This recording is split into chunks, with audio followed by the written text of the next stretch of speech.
most like to welcome you to the business school.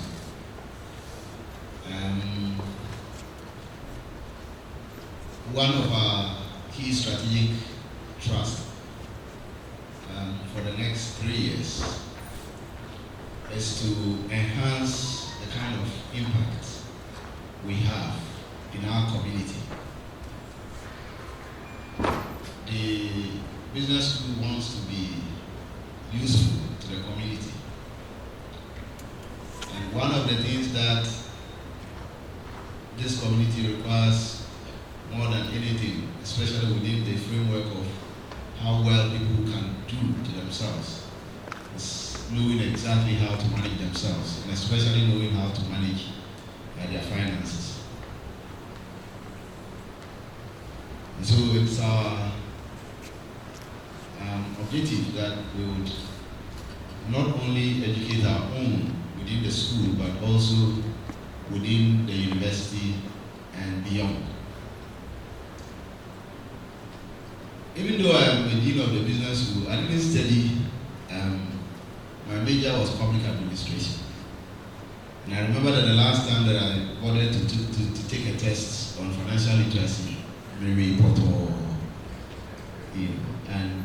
and that really was a huge eye-opener. I told myself, hey, so if I can be here and still not do this well, then it means that many other people across many places may do worse. And if that is the case, then I guess there's a problem.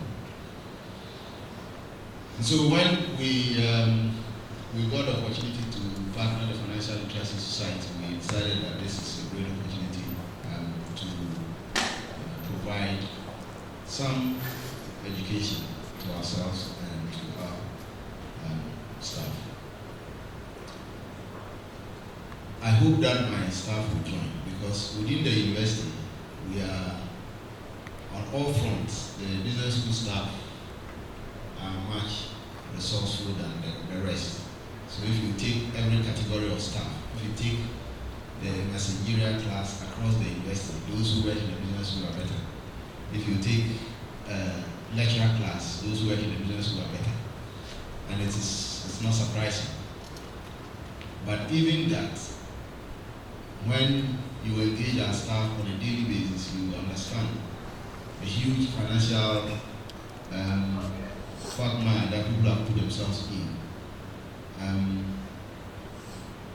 It's been difficult for us, most of us, to properly manage our finances and be the people we are. Yesterday I was at Pentecost head office talking to their staff on the role of managers. And one of the things that I said was that every manager who has no control over their finances and will borrow at every opportunity from their staff has no value as far as the staff is concerned. So this morning we hope that by the time that our panelists would finish the conversation, you and I would have picked a couple of things to help us reshape and re-strategize on how we manage our finances, such that we can have control, at least as humanly possible. But not that alone, that you would have been instigated, if to use that expression, or incited to start almost immediately a plan to see how going forward you can control your finances and make it work well. And we hope that subsequent to this event, many of us, and the number of troubles we have with managing our own resources would have been reduced, and the university will be the best beneficiary. It is surprising that I don't have all of my staff here. The faculty are still teaching, so it's expected that we will get a lot of us there. But yeah, put on your platforms and say that I don't want to say that we will sanction people, but let people be reminded that this is important and the school considers this as an extremely important activity, and we expect people to be here. If they are not, they must explain why they are not here. But most importantly, also that the event is being streamed live on all our social media platforms, and that should give the event perpetual existence. In other words, you go to our YouTube page, you can find it many years from today. And so those who may not be here will still have the opportunity to watch it wherever they are, or to watch it later. So ladies and gentlemen, let me not bore you, we are already late, and apologies for starting late. But let me welcome you to this event.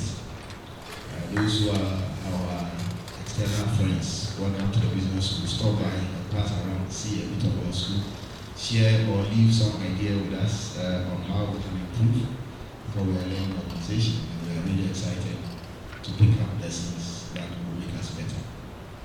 Before I sit down, may I request that those of us who have come will come forward. Aunt Salome, and you'll be going and coming.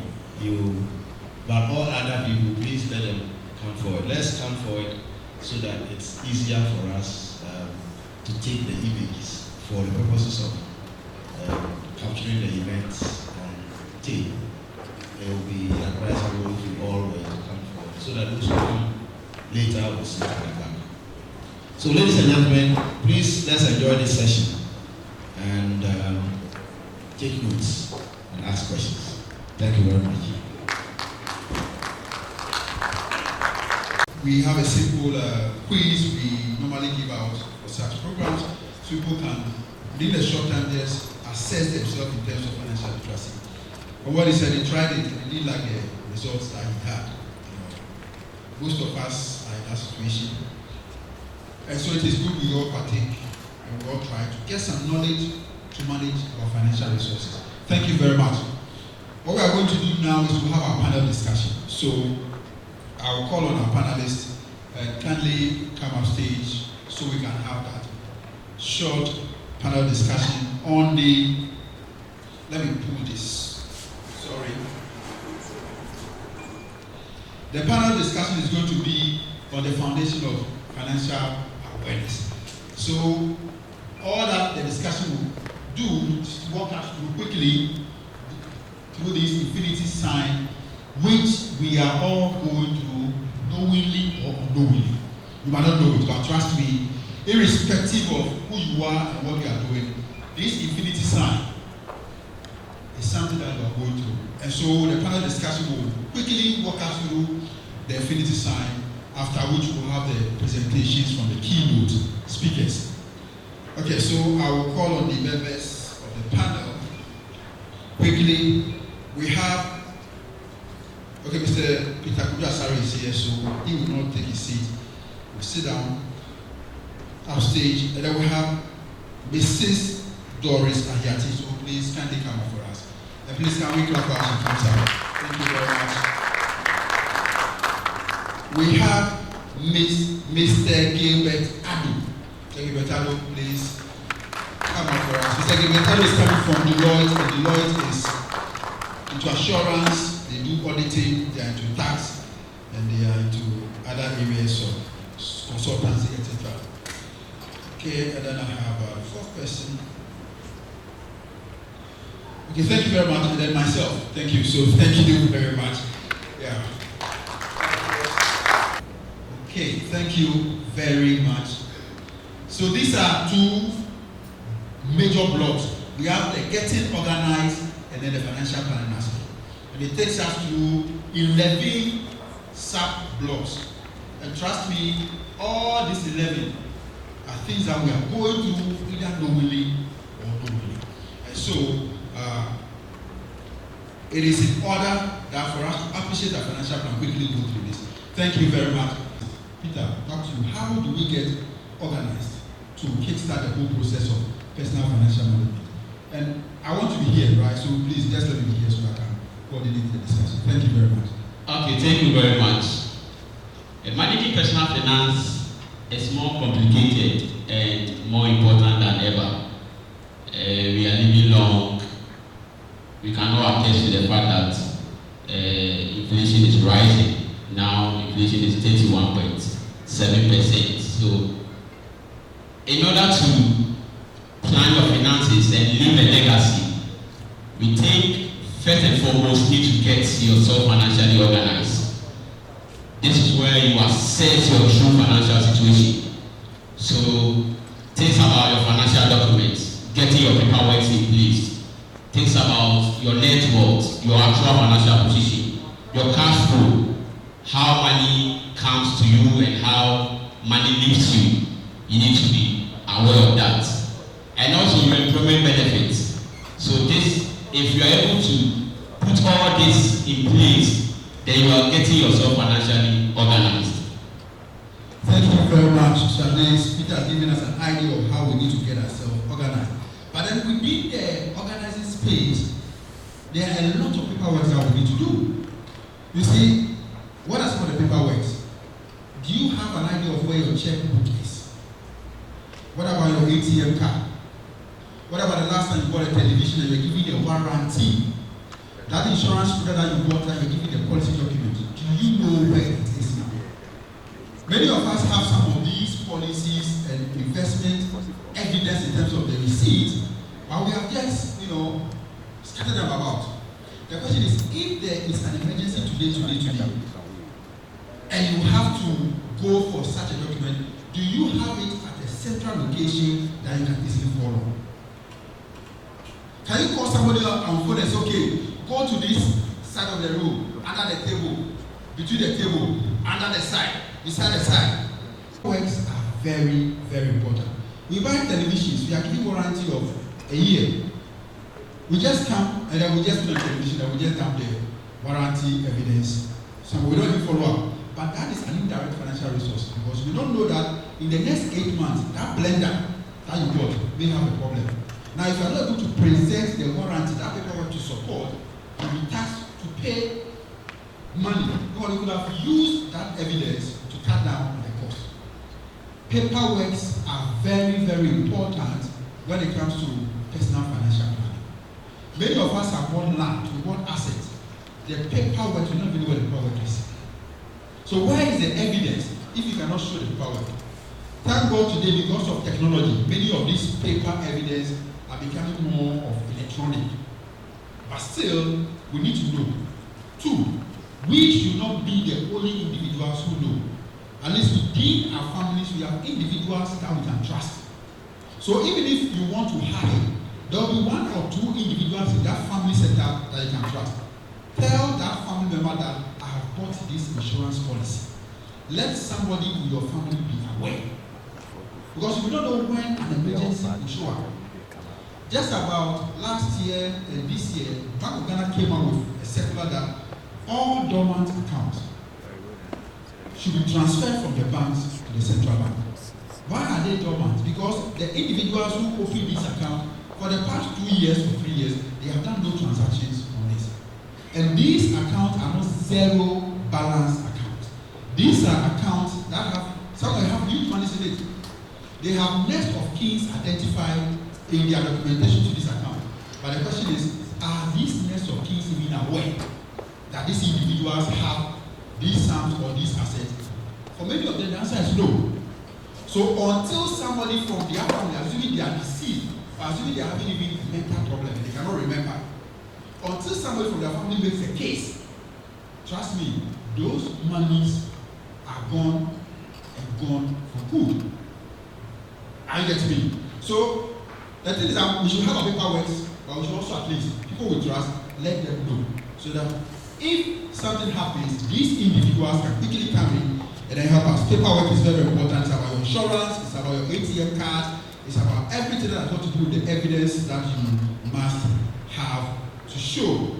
Mr. Gilbert asking about how rich you are. Are you getting me? Yeah. You always have something. Nobody is poor here, trust me. By the time this dialogue finishes, you know that you are not poor. So what is our net worth and how do we go about appreciating our net worth? Thank you. Thank you very much. I bring you greetings from Deloitte, West Africa. we are happy to partner the advocacy group as well as the university to share an insight in this subject matter. Now, so when we say net worth, I mean, what are we basically talking about? It's your assets and your liability. I'm glad this is a school of business. We all have possibly learned basic accounting, that your assets is equal to what? Your liability. So your net worth basically is you having substantial assets to be able to cater for your liability. So to be financially sound, it is imperative for you to understand this model. You have taken so much loans.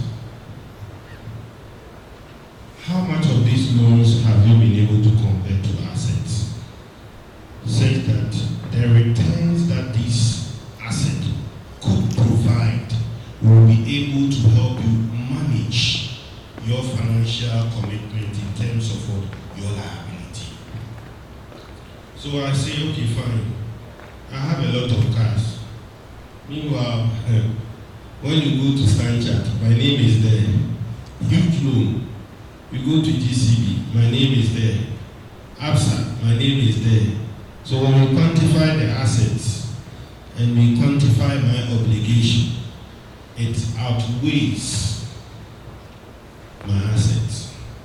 And in terms of my net worth, I'm as good as negative. There's nothing. So for you to be able to effectively find yourself in a sound financial position, understanding this is very important. It doesn't mean that you don't have to have liabilities. Of course, the elderly here will tell you that some of the assets that they have acquired, they acquired it through loans. Because the way our Ghanaian system is, you cannot necessarily see that you are using your income to purchase something. It will take you 35 or maybe by the time you realize you are dead and gone. So it's important, but the management of same is where the focus is. How to manage it. So you took a loan, you said you are going to use the loan to buy a house. You take the loan and you are parting with it. What have you achieved? Nothing. So you need to be focus driven. Have a plan, like he did indicate. I recall years ago when I was with KPMG. Then I was adamant in taking a loan. I said, wow, I want to do this, so I would save. Then my boss's executive secretary on my door, she looked at me and she laughed. She said, oh, young man, in this country, if you don't borrow, you don't do anything. So I said, okay, fine, I will borrow. So I remember I took 10,000 Ghana cedis. And I said, okay, fine. The 10,000 Ghana cedis, I want to rent an apartment because I need to leave my parents' home. So I'll use some to rent an apartment, and then the remaining, I'll put it in an investment. You know, some public speakers will say, oh, it's not good to take this to do that, but where is the means? So the only way to cure it is to have an effective plan. So I took it. I spent almost about 5,000 to rent, buy some items for them. It's just a simple chamber and hall. Got my small bed, my small couch, and my small fridge. Rastaman living there. Then the 5,000 I put it into Fidelity. Then I heard about Flip. I just dumped it there, and I forgot about it. It doesn't mean I forgot about the documentation. Yes. So I was tracking it. And I can tell you for a fact, 6 years down the line, I used, because I have been able to substantially pay off almost 80% of the loan I took. So I was in a way free to do more things. So it's very important, and I use that to do some other things. So assuming that I took the 10,000, young man, I go chilling, having fun, partying, buying extravagant cars. where would I have found myself today? Maybe I may not be sitting here sharing this story. So management of your net worth is very, very important. If you take that financing, have an adequate plan on how to utilize it and have an investment leg embedded somewhere there, because you need to create an asset.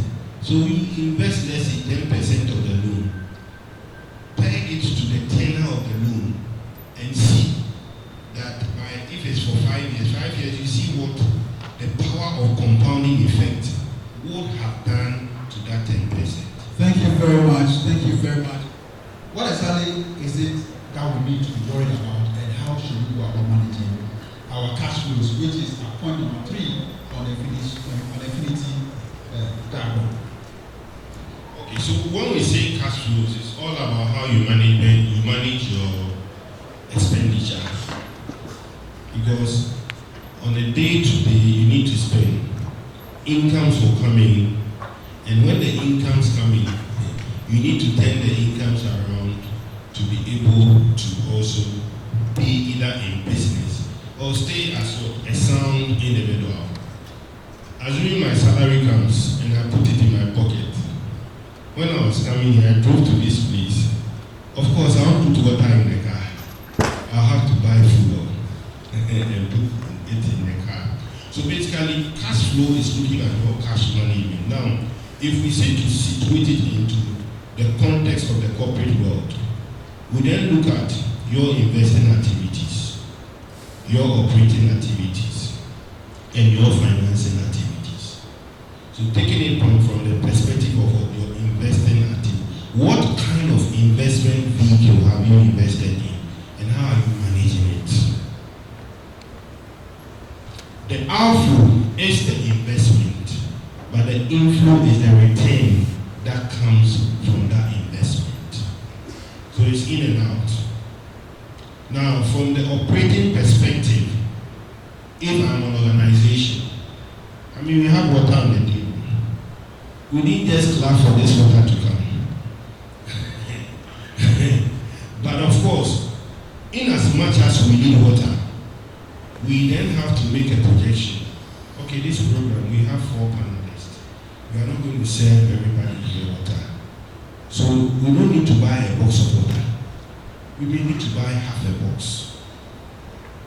Or we may maybe buy 4 or 5. Because if each panelist will take 2 bottles, you can count them and buy. But if you go and buy a whole box, and after the end of the program, what happens to the others? So it then dovetails into the waste that the economy is even suffering from. Even our government, there are things you bought, this government will come, oh, we don't need this. Then the waste keeps on compounding. And we can relate it to our personal activities, our personal life. There are things we bought we may not need. Yeah, I saw it, it's nice. It's nice, so must you buy. But as a human being, you have cravings. But is it all cravings that you have to satisfy? That is why God wanted us of conscience. And you need that conscience in your financial literacy. And that is looking at your operating activities. Now, financing activities. I've talked about investment, operating, and financing. Of course, they investing bought these assets. Why did they buy them? They are assets that the university will turn around to generate income. How will the income come in? People may come to rent this place. They will use the air conditioning. They will use the chairs. They will use other facilities, and they will pay for it. So like I said, it's in and out. You procure the assets, the asset is turned around, and then revenue comes in. So when we talk about cash flow, it's principally how you manage. It's just like working capital, how you manage your cash. It's very, very important. And it all must be based on what? A plan. So to the basic level, you have come to the university. Your parents have given you pocket money. So when we talk about cash flow, a lot of them think about, oh, I have to be a big man. Your common pocket money, your parents give that to you. You should have a plan for it. You come, your friends are saying they are going to a night, once you go there, your parents will not give you the money to go to a nightclub. They know that you buy handouts. They know that you do photocopy. So necessity is key. And that is why we learn some basic things in economics. Scarcity and economy of scale. They are proponents that we don't learn just for learning sake. You need to then put those things into a practical perspective. Thank you very much, Mr. Abel. So Mr. Abel has taken us through our cash flows. He says our salaries are inflows. These are what comes to us. The rental income that you receive is your inflows. You are going to spend. You have to buy food. You mentioned fuel, water, pay school fees. These are your outflows. So the difference between your cash inflows and outflows is also very important that you need to manage, because that will help you to know when to borrow and when not to borrow. Again, most of us here have been employed. And because most of us here have been employed, we need to understand our employee benefits, which is number 4. Employee benefits is very important because apart from your salary, your paycheck, there are other things that you get that we don't count as our salaries. You go for medical checkups, and when you go, sometimes your employer picks up the bills. That is part of the compensation employee benefits that you have. So if your employer has all these additional benefits or perks, even though you are receiving 1,000 Ghana cedis, when you quantify and then you value the 1,000 Ghana cedis, you realize that your take home is not actually the 1,000, but it is more than 1,000. Many of us, sometimes for not being aware, we still go and spend outside this. Meanwhile, your employer may have a clinic facility or a pharmacy facility available. The point here is that make sure you utilize all these employee benefits. Find out from your HR what are available to you. And then make sure you tap into it, because by tapping into it, you end up cutting down on some of the out-of-pocket expenses that will draw down on your salaries. So please, the point is that let's talk to our HRs, let's know what is available for us, and when we know it, please, it is for you, not for any other person. It is for you. So make sure you tap into it and make sure you use it to the maximum. Make sure you use it to the maximum. There is a budget set aside for that. So make sure we tap into it. If we don't know, let's talk to our HR. And I believe they will tell us what exactly is in there. And realize that it is not just about the salary. There is more to it that we get. So let's think about employee benefit. We need the same employee benefit. Let us find out if we have issues concerning our pension. Father, Doris will take us through that later on, so I will not even like to talk much about it. But for most of us, our Senate.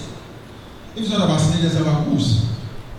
Do you have any provident fund system? Make sure you contribute to it, because you are also building up, and in many instances, your employer may also have some packages for you built into that.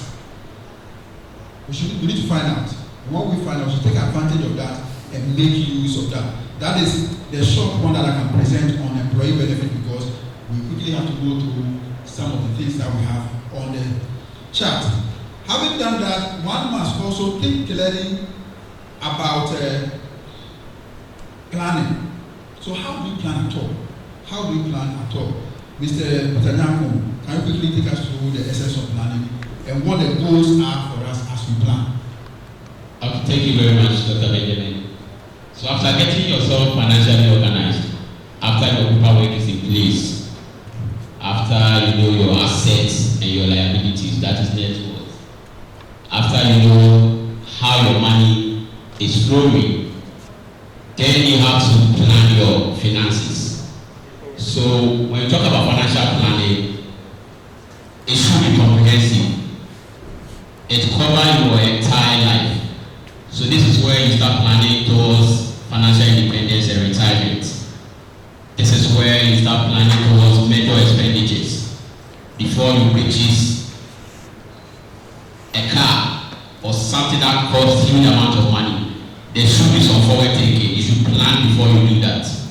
This is where you have to plan your investment before you even an investment, there are some thinking you need to do before you go ahead. You need to plan your taxes, so tax planning also is part of your financial planning. You need to purchase insurance, so insurance and risk management also comes under financial planning. And then of course you need to plan your estate and gifting before you even donate to someone, before you gift someone, you need to plan for it. So this is the entire financial planning process. Now let me talk about goals. In setting your financial goals, you need to ask yourself what is really important to you. We all have dreams. Dreams are nice. Dreams are things that gives us excitement. But mostly I say dreams are like they are fantasies. They are things we hope for. Everybody wants a nice car. Everybody wants to travel around the world. Everybody wants to live a good life. But until you plan for it, you cannot achieve it. So this is where you set goals for it. So if you want to buy a car, then you have to set goals for it. So goals are something you have planned for. Something you have planned for. So you need to plan for your financial goals. What is important to you in life? What legacy you want to leave? And in planning your goals needs to be smart. This is where you need to set specific goals. They should be measurable. They should be achievable. They should be realistic. And they should have time. They should come with time. Because a goal without a time is just a slogan. If you don't attach time to your goals, it's just like you are just saying something. So we need to set smart goals. And in setting smart goals, what you can do to set smart goals is to bring your goals down. So your goals, you need to set goals, medium-term goals. From 1 month to 6 months can be your medium-term goal.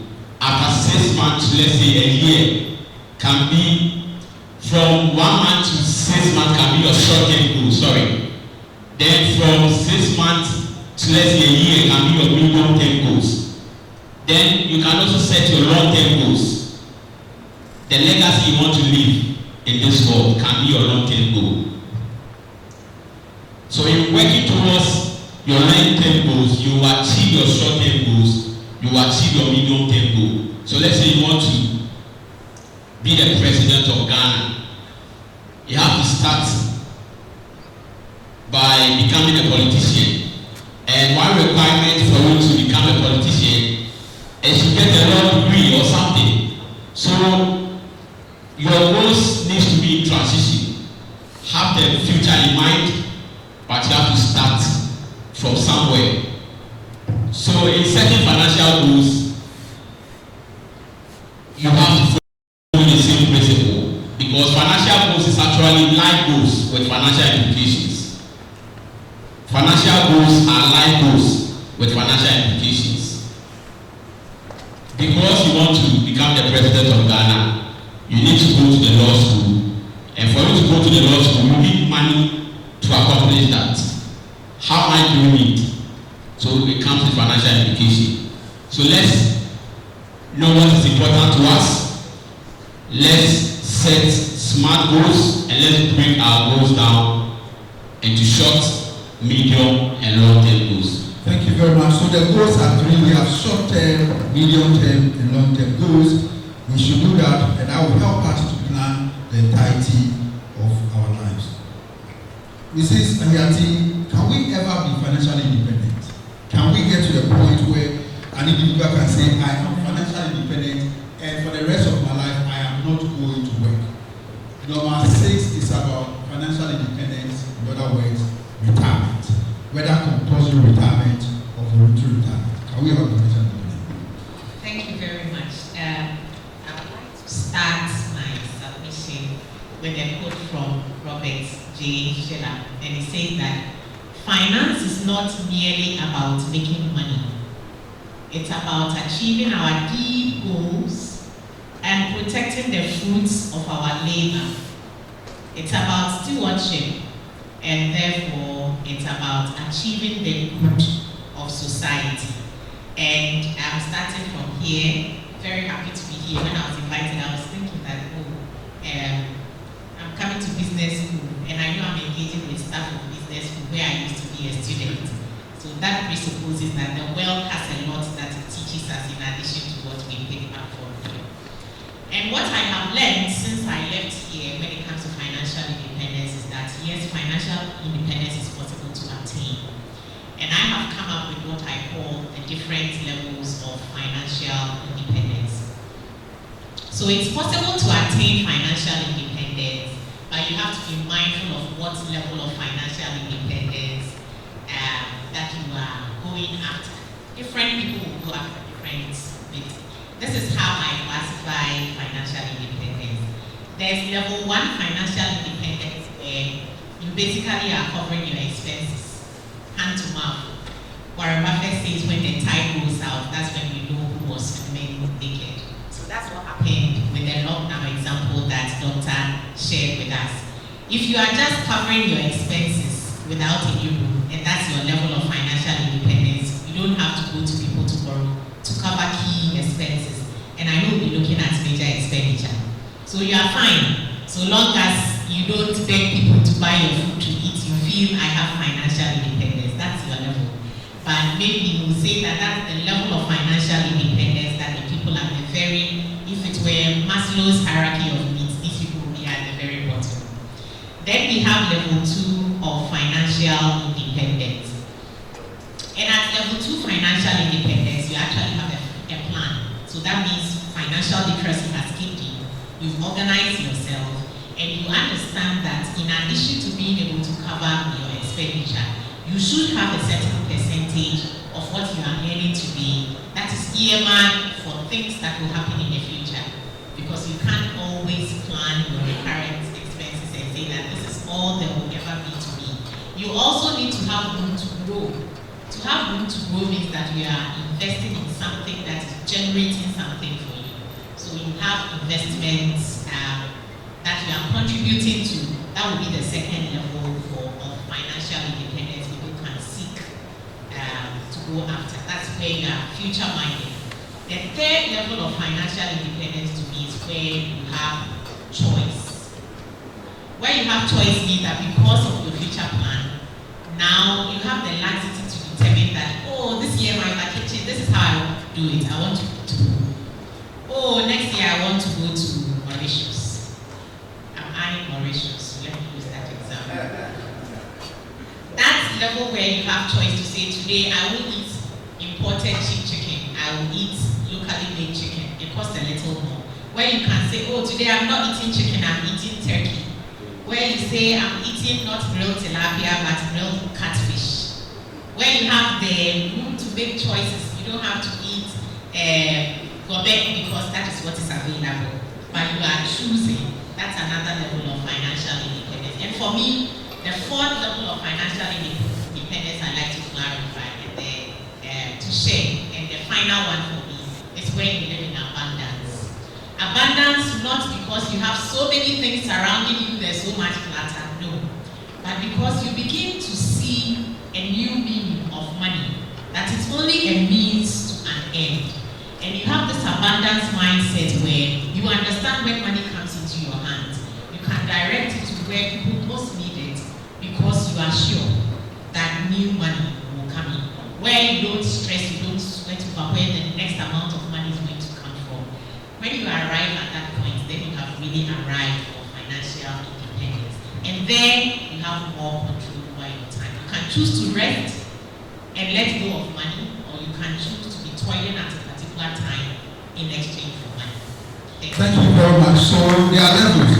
And then level 3, I like level 3. She said something, said that you can have options. So you can take gobe, you can take chicken, imported chicken. That's what you can say local one. And then she mentioned that you can build your work and say that you can eat a whole country called Turkey. That's the way. A whole country, you can buy a whole country and you are going to consume a whole turkey. So clearly, we can all build it. So let's try and then put it forward. What he says that it's not about the money, right? But it's about positioning yourself in such that when you are even asleep, your money is working for you, so you can have something to live on. Doris, you didn't talk about our capital and major expenditures. Trust me, it's very important that we also negotiate around our major expenditures. So, what is our major expenditures? What are some of the things we need to consider when it comes to major expenditure? That is point number 7. Thank you very much for that, Doctor. When it comes to the major expenditure, there are expenditure items that you cannot just say, when I get my salary this month, I will take care of it.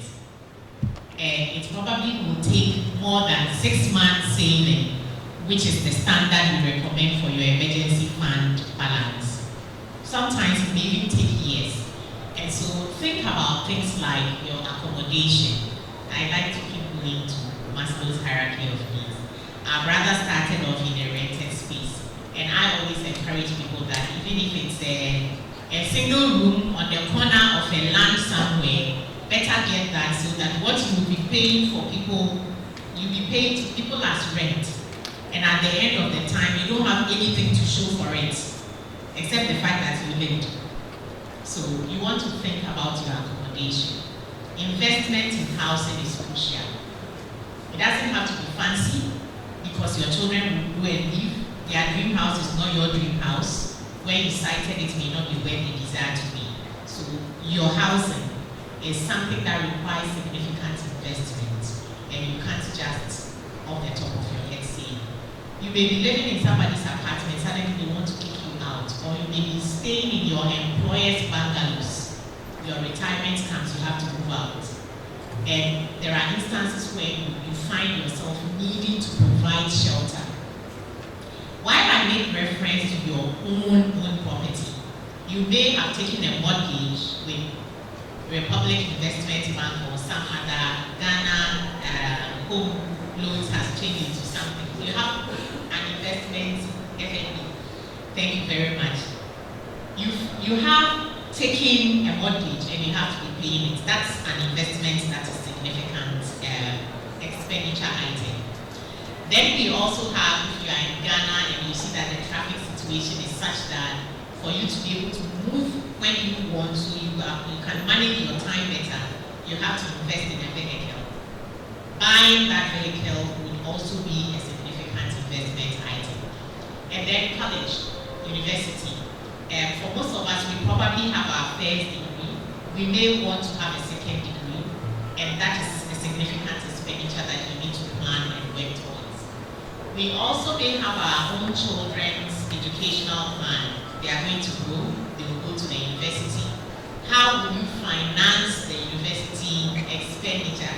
I'm not sure that we'll have free university anytime soon, like we have free senior high, so that's also a significant one. Medicals. Sometimes out of the blue, you need to undergo surgery, and it costs a huge sum. And you may not have that even if you mobilize all your investments together, trust me.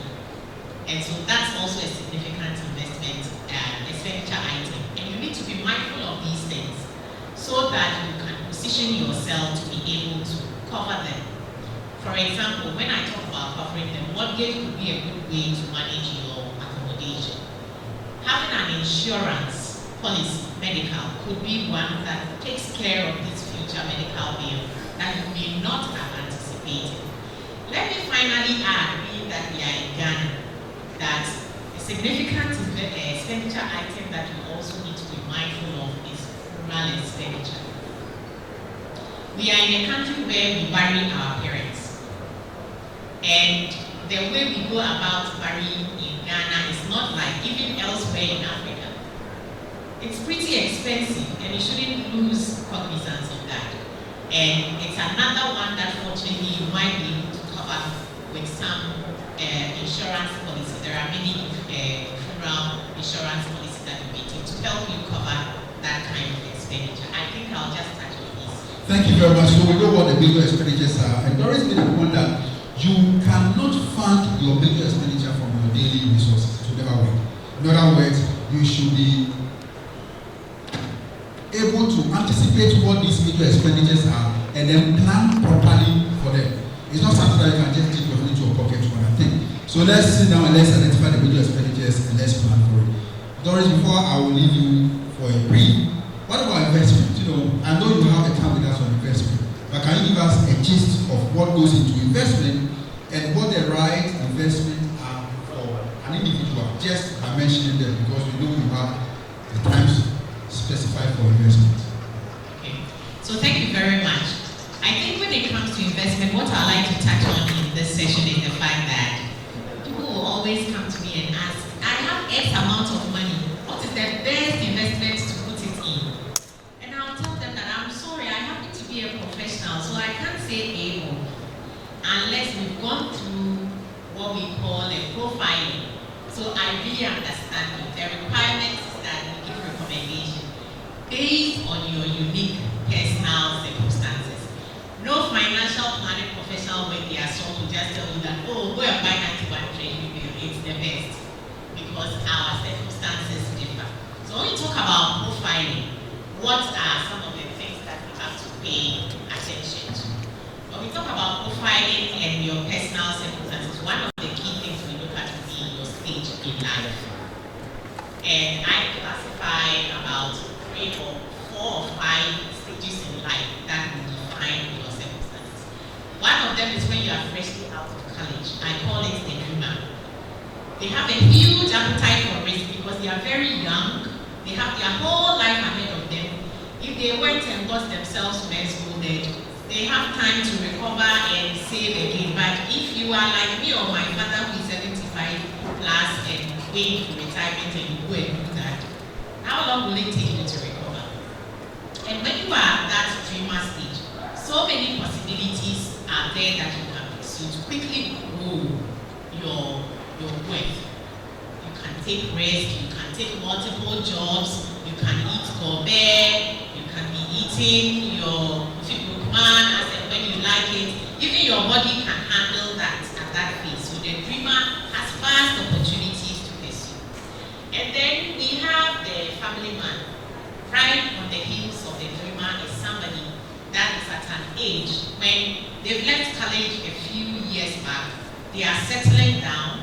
They have a woman or a husband in their life, and as a result, there are responsibilities towards children, towards extended family, making sure that we have decent accommodation, shelter over our head, etc.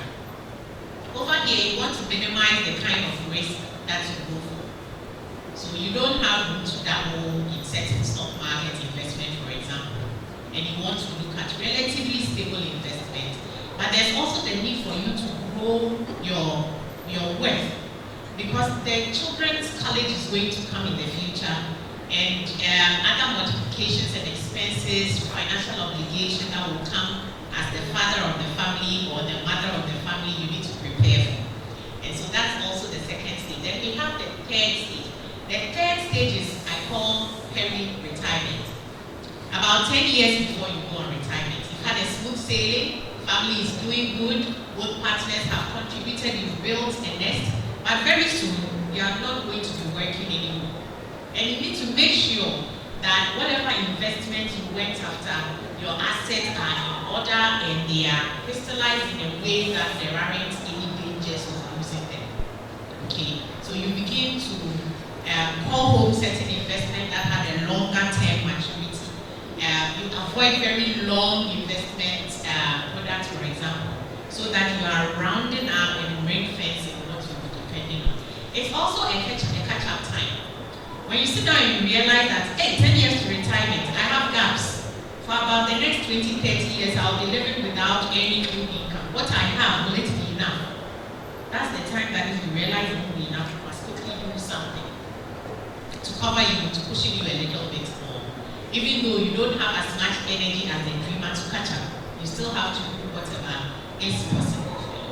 Then we go to the retirement phase, the early retirement phase. You want to go to Smith, make sure that your lump sum is given to you and it's in order. You decide what to do with it. Some people now want to start a business with it. It's a conversation for another day. But you want to think about how to quickly settle nicely into your retirement. I would recommend that you do among things, other things, medical screening. So you know what to be mindful of and how to order your steps so you don't have any shocks later in your retirement. And And then the final phase will be when you are truly retired. When you are truly retired and you are settled into it, some of the things you need to pay attention to will not be so much investment, but the estate planning phase. Find a way to distribute all that you have accumulated. That's the beauty of life. We run, we accumulate it, and unfortunately we don't move with it. And what we found out is that if you don't pass it on as a gift while you are alive and you die with it, there are higher taxes that the beneficiary have to pay, and so you don't end up rewarding them as much. Let me quickly add that in addition to knowing the stage of life that you are in, we also will check your appetite for risk. If you don't have a stomach for risky investments, we have to pay attention to what is good for you and what is good for AMA, because we won't all have the same risk appetite. And then the financial obligations and responsibilities that you carry. Somebody hasn't paid for their student loan. I like to promote a campaign that people should quickly pay it off because it's accumulating interest. If you have other loans, the rule you have to choose what to invest in will be different from somebody who doesn't have any such loans. Maybe you have to buy certain kidney medications monthly, regularly. Somebody doesn't. And so what investment will be okay for this person may not be okay for that person, and therefore they need for us to profile you. And then other things like your income level, and even the number of sources of income you have, your level of education, and the different skills and competencies you carry, as well as your family circumstances are things that we look at in order to advise and recommend what investment is ideal and suitable for you. So please pardon me that I didn't see it is 91-day treasury bill or that it is equities of the Ghana Stock Exchange. Thank you.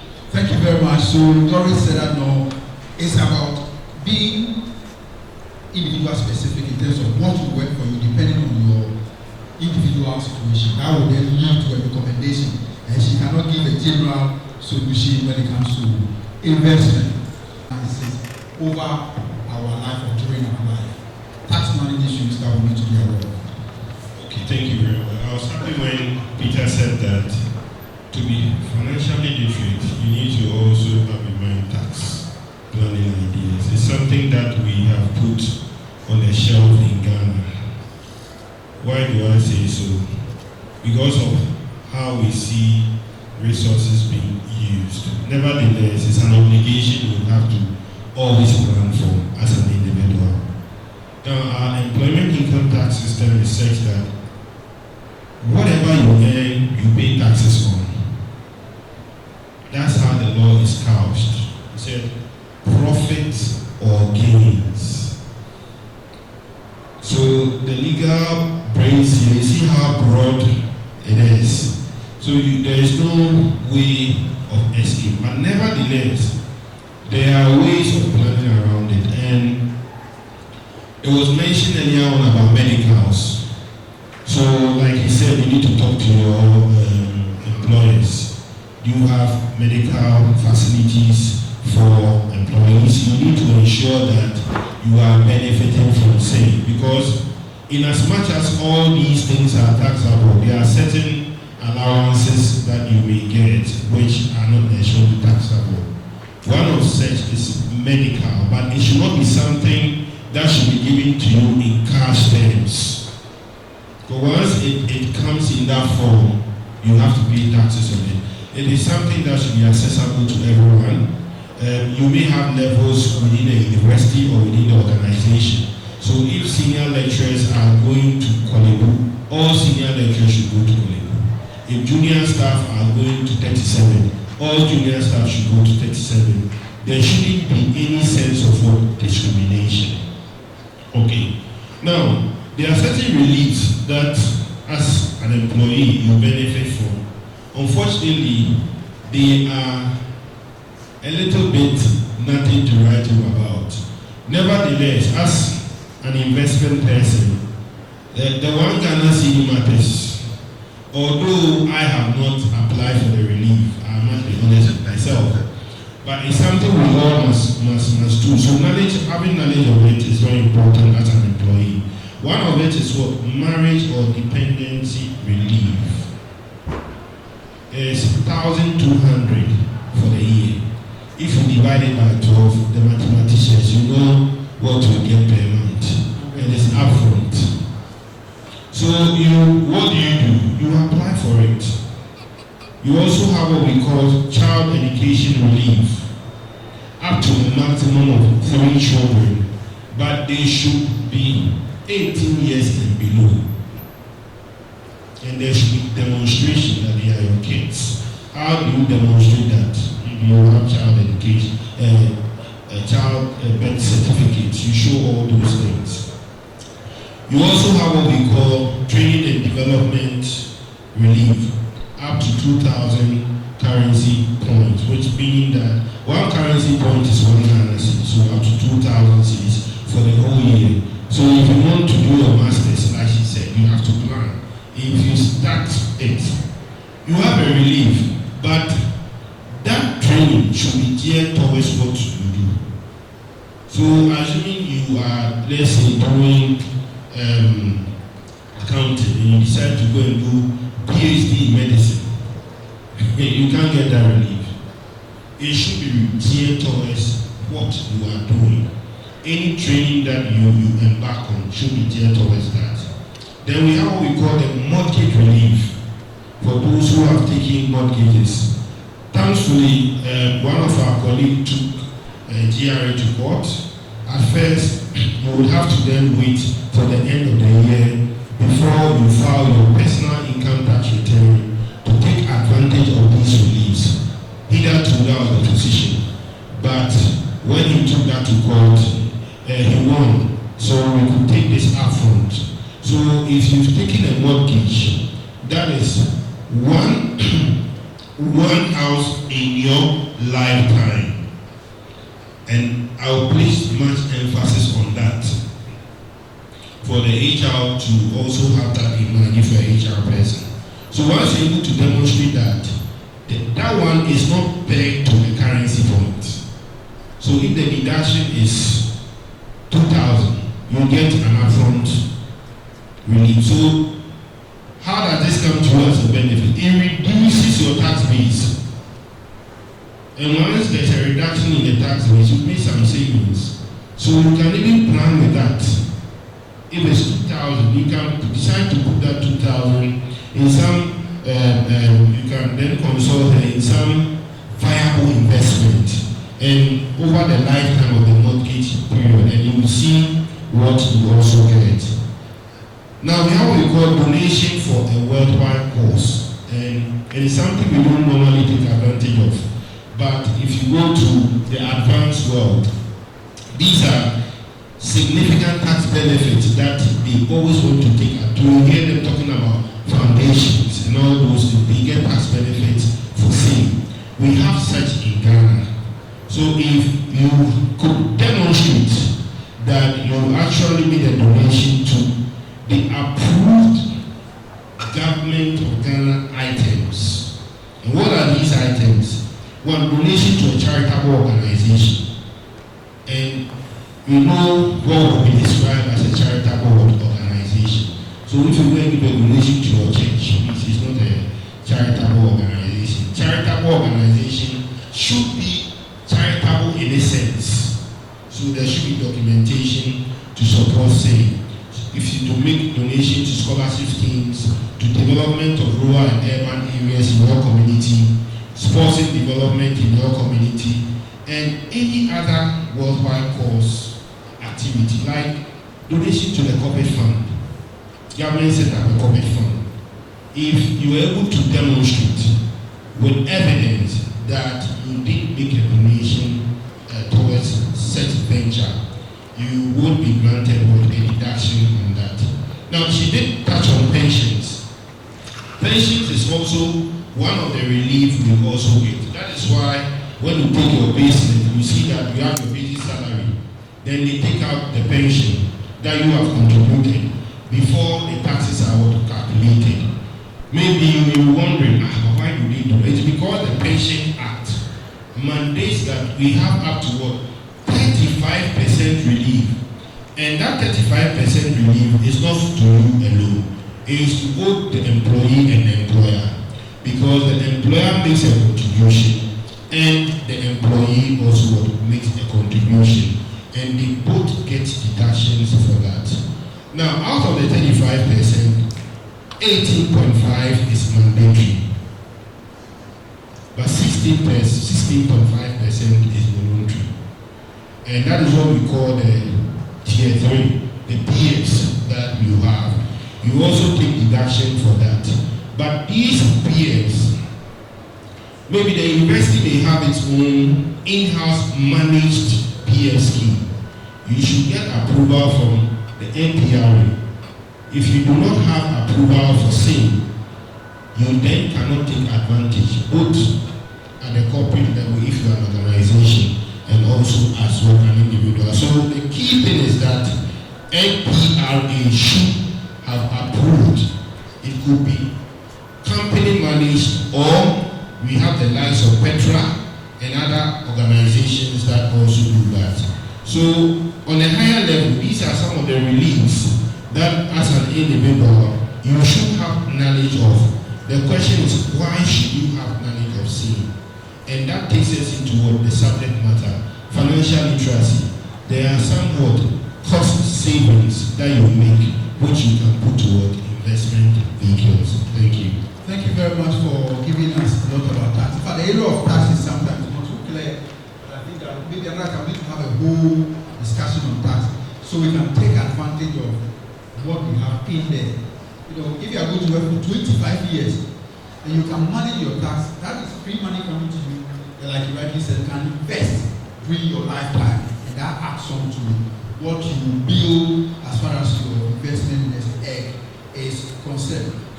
You see, in moving through all these things of life and managing your finance, there will always be this element of uncertainty. And this element of uncertainty brings what we call risk. How do you navigate your way around this issue of risk? Doris, can you give us an idea of what we need to do when it comes to risk management and some of the things we need to do in managing the exposures that will be confronted with as we go through our personal finances? Thank you very much. I think this is about the crux of financial planning. When you plan, then you can see where we have the iceberg, and therefore you should navigate around it so you don't end up crashing. Some of the ways that you will mitigate or manage the risk would be one, in choosing the kind of financial decisions that are suitable for your personal circumstances. So it's like a chicken and egg situation. You start financial planning, being mindful of this, and it is what will also help you to manage the risk that come up. You would be making choices when it comes to your finances in a way that prepares you for risks that may be in the future. That's one way you can manage your financial risk, by planning, having a plan. The second thing is that some of the things cannot be wished away, however hard you try. When I was in this business school, I took a free elective in insurance and protection. So now you have to go to an insurance company and buy an insurance policy to cover that aspect of your risk that you cannot wish away. And the way insurance works to manage your risk is that there are probabilities of whatever is likely to happening. We may not be able to measure the full spectrum with certainty on how much risk is entailed. But you will see that there are many different people that have a certain probability of the same situation happening to them. And so insurance is what we call the game of numbers, to pull all these people into a big portfolio or a big pot. And so now there is a certain degree of possibility or chance that this person's own risk will happen sooner, or that person's risk may never even happen in a lifetime. And then all of you contribute a certain amount to cover the possibility of the insured event happening. Now, it is possible that what you are paying at is not enough to cover for that operation. It's not enough to cover for that funeral all by yourself if you add your premiums together. But by coming together, we have that leverage on each other to be able to support you when your event happens. And so take an insurance policy for health as a way of managing risk coming from there. You may also pick one. Even professional indemnity is there. Sometimes you make a mistake as a professional, and the consequences of that mistake is so huge that it will wipe out everything that you have accumulated. But if you have a professional indemnity cover, then the insurance will step in, and whatever you have accumulated for yourself is protected. So definitely insurance. You also have to pay attention not only to the kind of insurance being for, say, professional indemnity, professional mistakes, or for your health, but also for disability. A lot of us today that we are walking on two legs and we have two hands, we make the mistake of thinking that it's going to be like that forever. Even our mental capacities. And so when we do estate planning, it's important that you don't only have a will distributing your wealth, but you also have a probate health plan for how you should be managed if you become incapable of taking decisions with regard to your life. Maybe your life support, you can't talk. Somebody has to take a decision whether we should remove the plug. You need to go into a certain surgery. Somebody needs to take a decision. So all these things, you need to have a plan for possible disability. If it should happen, then you are covered. Then there is auto insurance that is state required. So we all make sure that we are compliant with that one. It's the others that we forget. We have cover for things like fire. You can be gutted by fire, your home, your office, your business. It can even be your car. And it's an area that there's possible risk you can cover. And then we also have certain investments can have insurance opportunities. For example, investment in farming. There are certain aspects of farming that you can take an insurance cover. So if there's too much rain, or if the rain doesn't fall at all, given that we are very dependent on the weather, that risk is covered for you. There are policies you can take to help in paying for your children's education. And then there are other disasters that may happen. It could be acts of God, as we call it, floods, and your building has sunk or collapsed, and you need to build a new one. If you have insurance covering these things, then you are able to quickly bounce back. In effect, having a risk management plan in place, which mostly is an insurance policy, helps you to be financially resilient. Where resilience means whatever happens, you are able to bounce back quickly. I cannot learn without talking about having an emergency fund. An emergency fund is investment that you set aside and you don't touch it. The minimum balance that you have sitting on, this is not your investment tool. It's in addition to whatever investment product that you have. But your emergency fund is supposed to cushion you to bounce back quickly when something unanticipated happens. And the balance on that account should be at least 6 times how much you spend every month for all your living needs. 6 months minimum. In an era like this where it's more difficult to land a new job, etc., you should be aiming to have ideally 1 year's balance with 12 times how much you spend in a month. The rationale behind this is that if COVID happens and suddenly you are out of work, it might take you 6 months to plan, re-strategize, and be in a place where you are earning regular income again. But more often than not, it may stretch a little bit beyond 6 months, and so be prepared. If it's a business that goes down, it may take you about 6 to 12 months before you are able to have a new one you started, generating something substantial for you. So these are some of the avenues that you can use to cover yourself for risk. Thank you. Thank you very much. You talked about risk, and all that was so that there are uncertainties. So please make sure you plan for these uncertainties. She talked about uncertainties, but then there is something that we are all certain about. That is point number 11. It is appointed unto man to what? It's appointed unto man to die. That's what I'm trying to talk about. In other words, there is certainty about death. After that one, she can't say you will or you will not die. She will not use that classes. She will never use that. She will tell you that definitely we are all going to die. The question is, having acquired all that we are talking about, have you worked for over 20 years should you pass on what you have acquired? How do you want it to be distributed? Who do you want to benefit, and who do you not want to benefit? There must be a plan for that. You can't just, transition just like that. No. If you transition without planning for them, you have failed in your financial plan. In other words, be conscious that we will all die. And so we must transition peacefully. They say, Ado, before we finally bring this to end, how do we plan for our estate? And when it comes to gift planning, how should we go about it in brief? So we don't leave a mess for our families and they fight, they will destroy themselves for the same asset that served us during your lifetime. If the asset that served you creates problem in your absence, you have failed in your attempt to plan.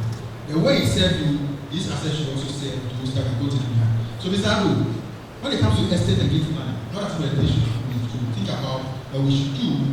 And mind you, we don't transition at age 75.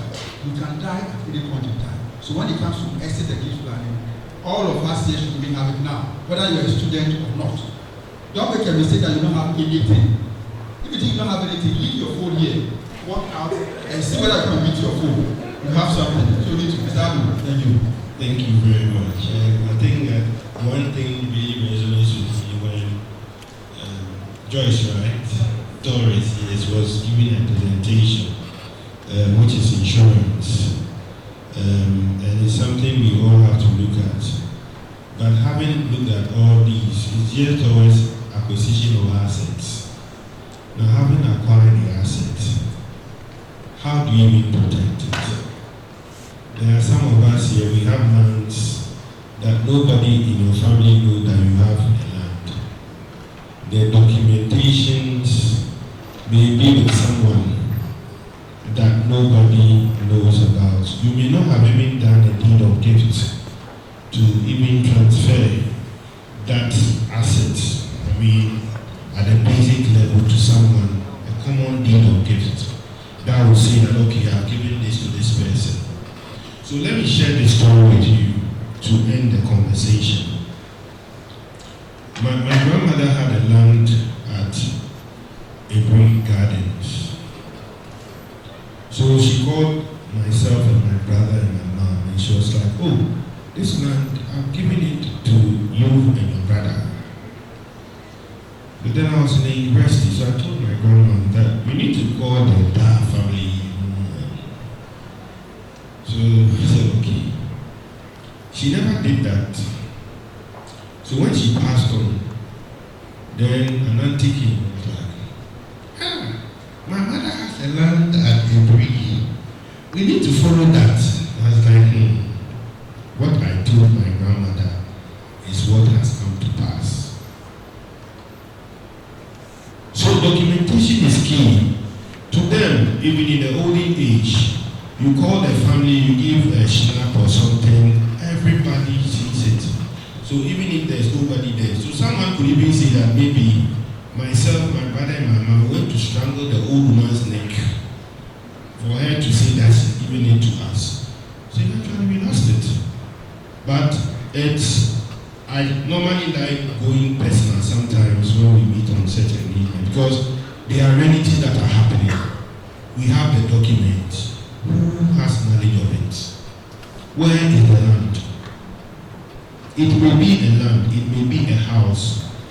All of us are guilty, including myself. I ask myself, do I have a will? Oh no, I'm waiting when I'm 60 or whatever. As to whether I'll be 60 or not, I don't know. I may not be existing tomorrow. I may be existing tomorrow. But that is not within my purview to determine. Because I did not determine to come into existence. Neither will I be able to determine when I have to leave. So in order to manage your estates, documentation is key. Even if you procure the land, have a will, have some documents covering the land. Now, when you are not there, who should take over the land? If you are here and you you have a land that you think is for your son, and you are buying, put your son's name on it. No long things. It's already in the name of your child, meaning that the thing is not for you. You are just a trustee. You have bank accounts, and we hear African leaders, Switzerland, huge bank accounts, and they use these money to develop their economy. So as we sit here and cry, because we don't have knowledge of it.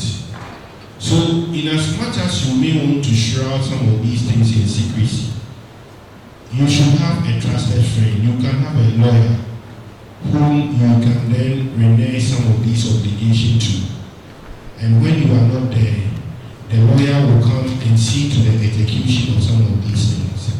Yes, of course, on a larger scale, the interstate succession plan is there. But that will also go through. So you don't have to put your family in that stress. I mean, just have a plan.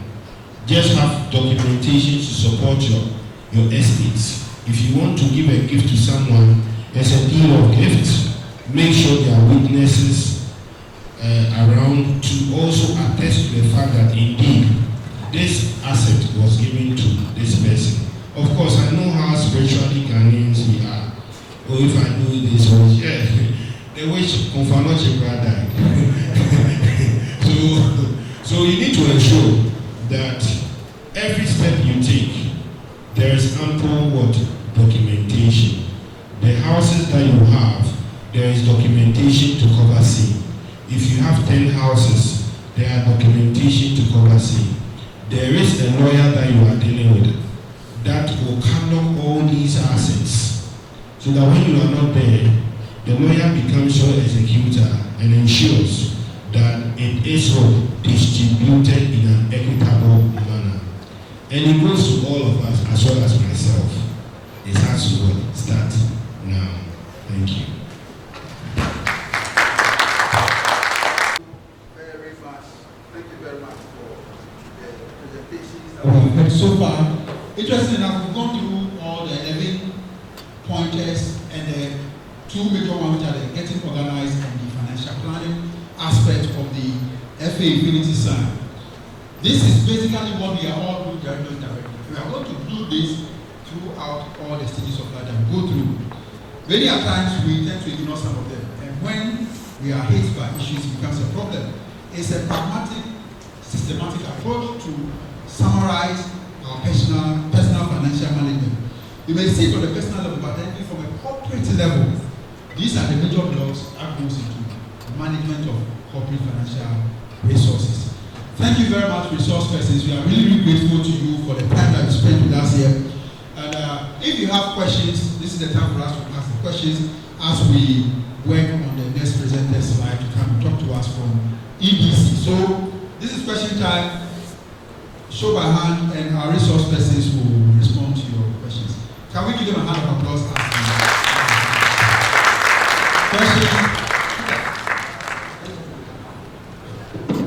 Okay, so show by hand. You will come to the microphone. You will ask your questions. The point that you could transfer assets in the name of your child. Assuming maybe you have a property, maybe you see a building, you took a loan, and then from that loan you put out the building, and let's say you're no more, you passed on. Won't the children be responsible for paying that loan plus the interest? So my question is it really advisable to do that?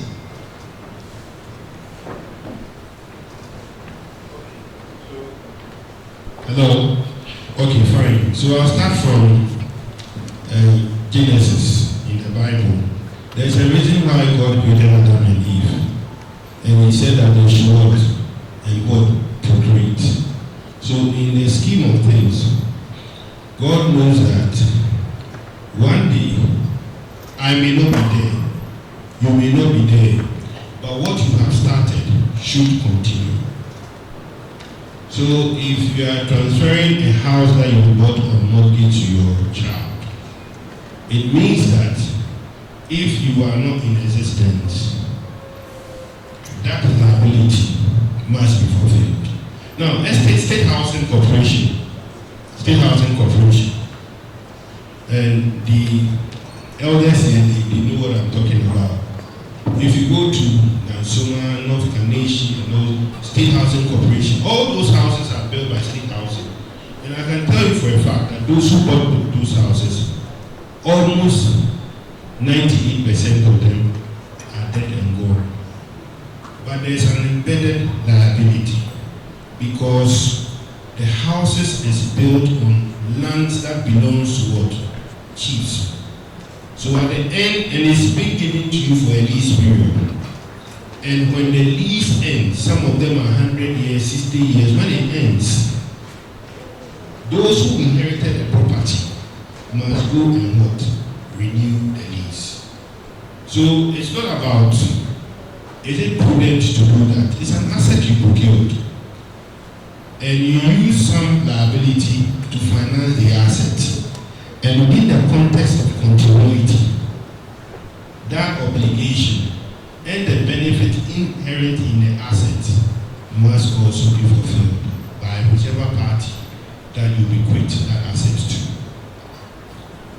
Please, I hope you're okay.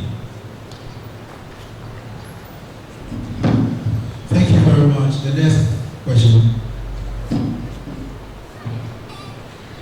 Hi. My question is to Madam Doris. I think when you were talking about investing things, from my understanding, I want to believe a lot of the things you mentioned are things that you consider professionally in your office or in your capacity as the person advising on the investments.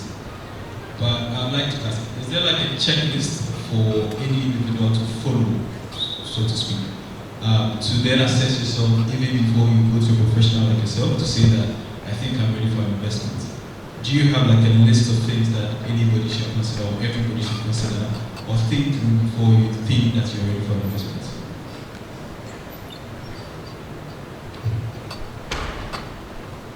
Very much. I think it would be nice if you mention your name just before you talk so that we can continue. My name is Nanaya. Nanaya. I'm also Nanaya. Excellent. Thank you very much for giving me the opportunity to know me. I'm not born on Thursday. Oh, okay.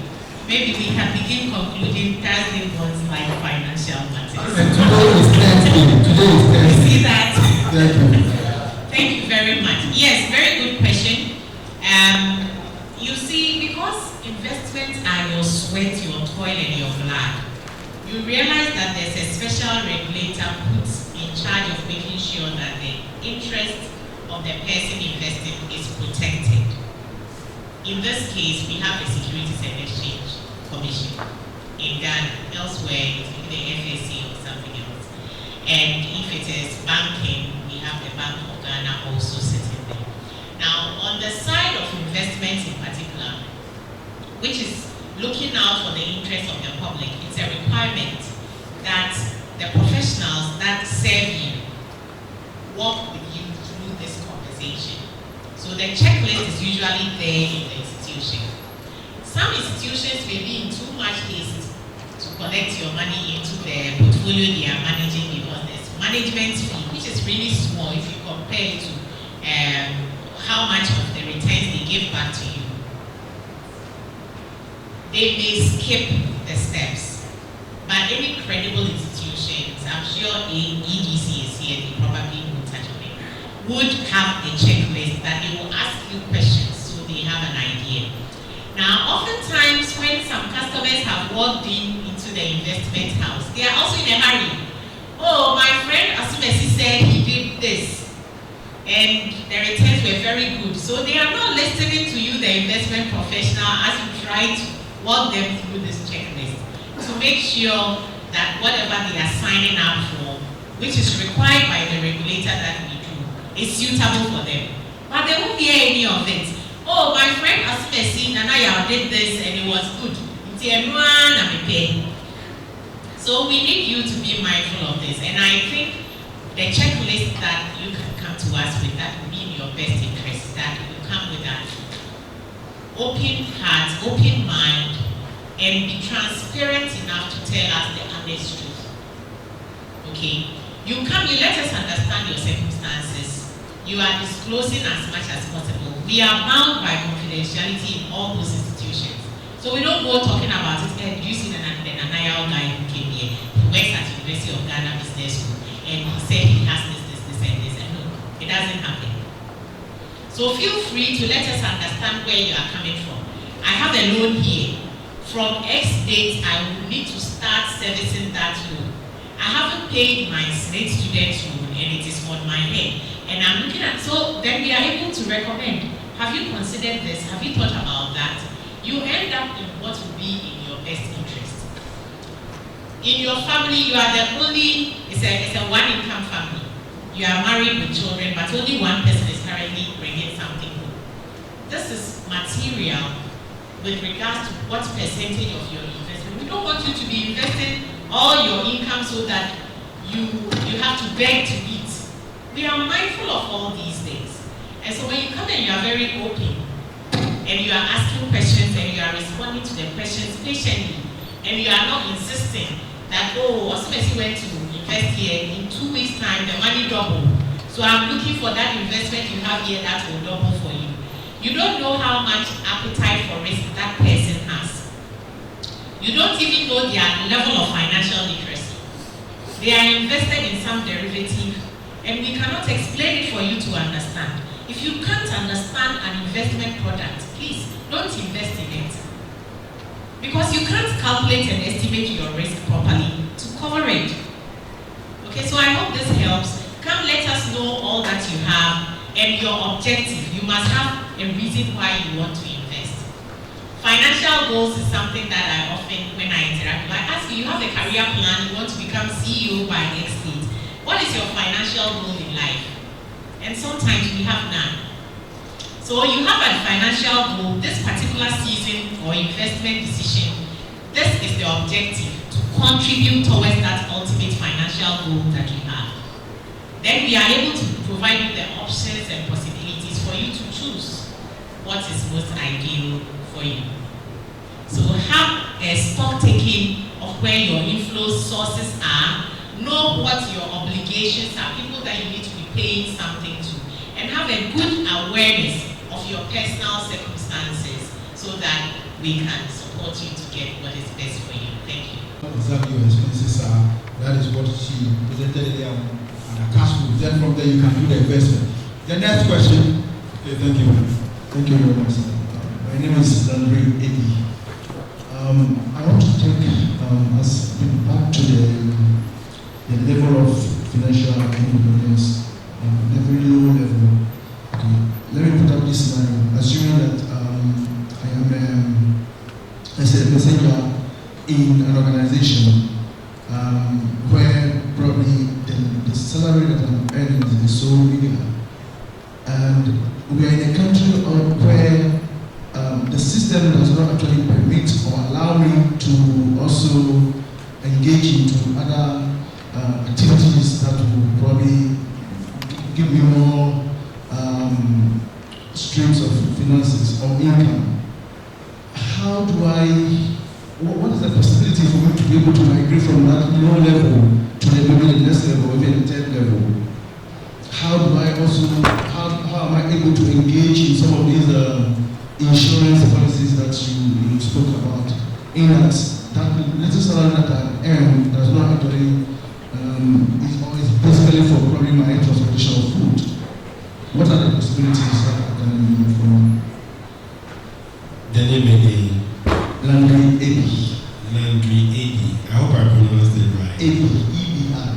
Okay. Landry is okay for me. So the good thing for me is, in your submission, you did demonstrate something which is very classical. Knowledge about your circumstance is one of the key breakthroughs. Ample knowledge about your circumstance, that is one. Two, you know the income that you are earning, and the knowledge of it is that is bigger. You get it? So then, knowing it's meager, then you need to then look at your spending levels to make or have some room or some space to take advantage of investments. With insurance, this morning I was reading something that Stancha sent to me on, I think, prudential life something insurance, and I saw that the premium you could pay is 5,000. But I didn't read it well. Immediately I saw 5,000. How am I going to get 5,000 too? Then I looked at it, he said up to 5,000. So if it's up to 5,000, then I can pay 1 cedi. That is the literal meaning for me. It said up to. And that takes us into what the planning she was talking about, where you need to have a discussion. Okay, I earn 100 cedis a month or this, so and I have this bills. Okay, which insurance package will be good for me? So I started the insurance package where I was being deducted 10 Ghana cedi. 10 Ghana cedi. You need to start from somewhere. Then I pegged it to a percentage of growth. Because of course, unless maybe where you work, they don't have salary increment in mind. But on the assumption that you have some increment, you can put a 1% or a 2% increment on that. So it goes to the ECs. They are taking it. You will not feel it. But the power of compounding effect, you cannot quantify. Because the money is there working for you. Year 3, it goes to what? 13 cedis. So you need to have to manage some of these circumstances is premised on knowledge about your situation. And then meeting the right people who will then give you the right knowledge to plan.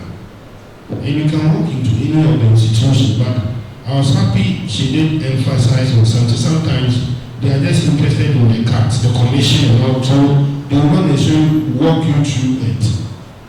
So inquire and then go to places where you will really be educated to be able to know the kind of investment vehicle you should invest in based on what your income level.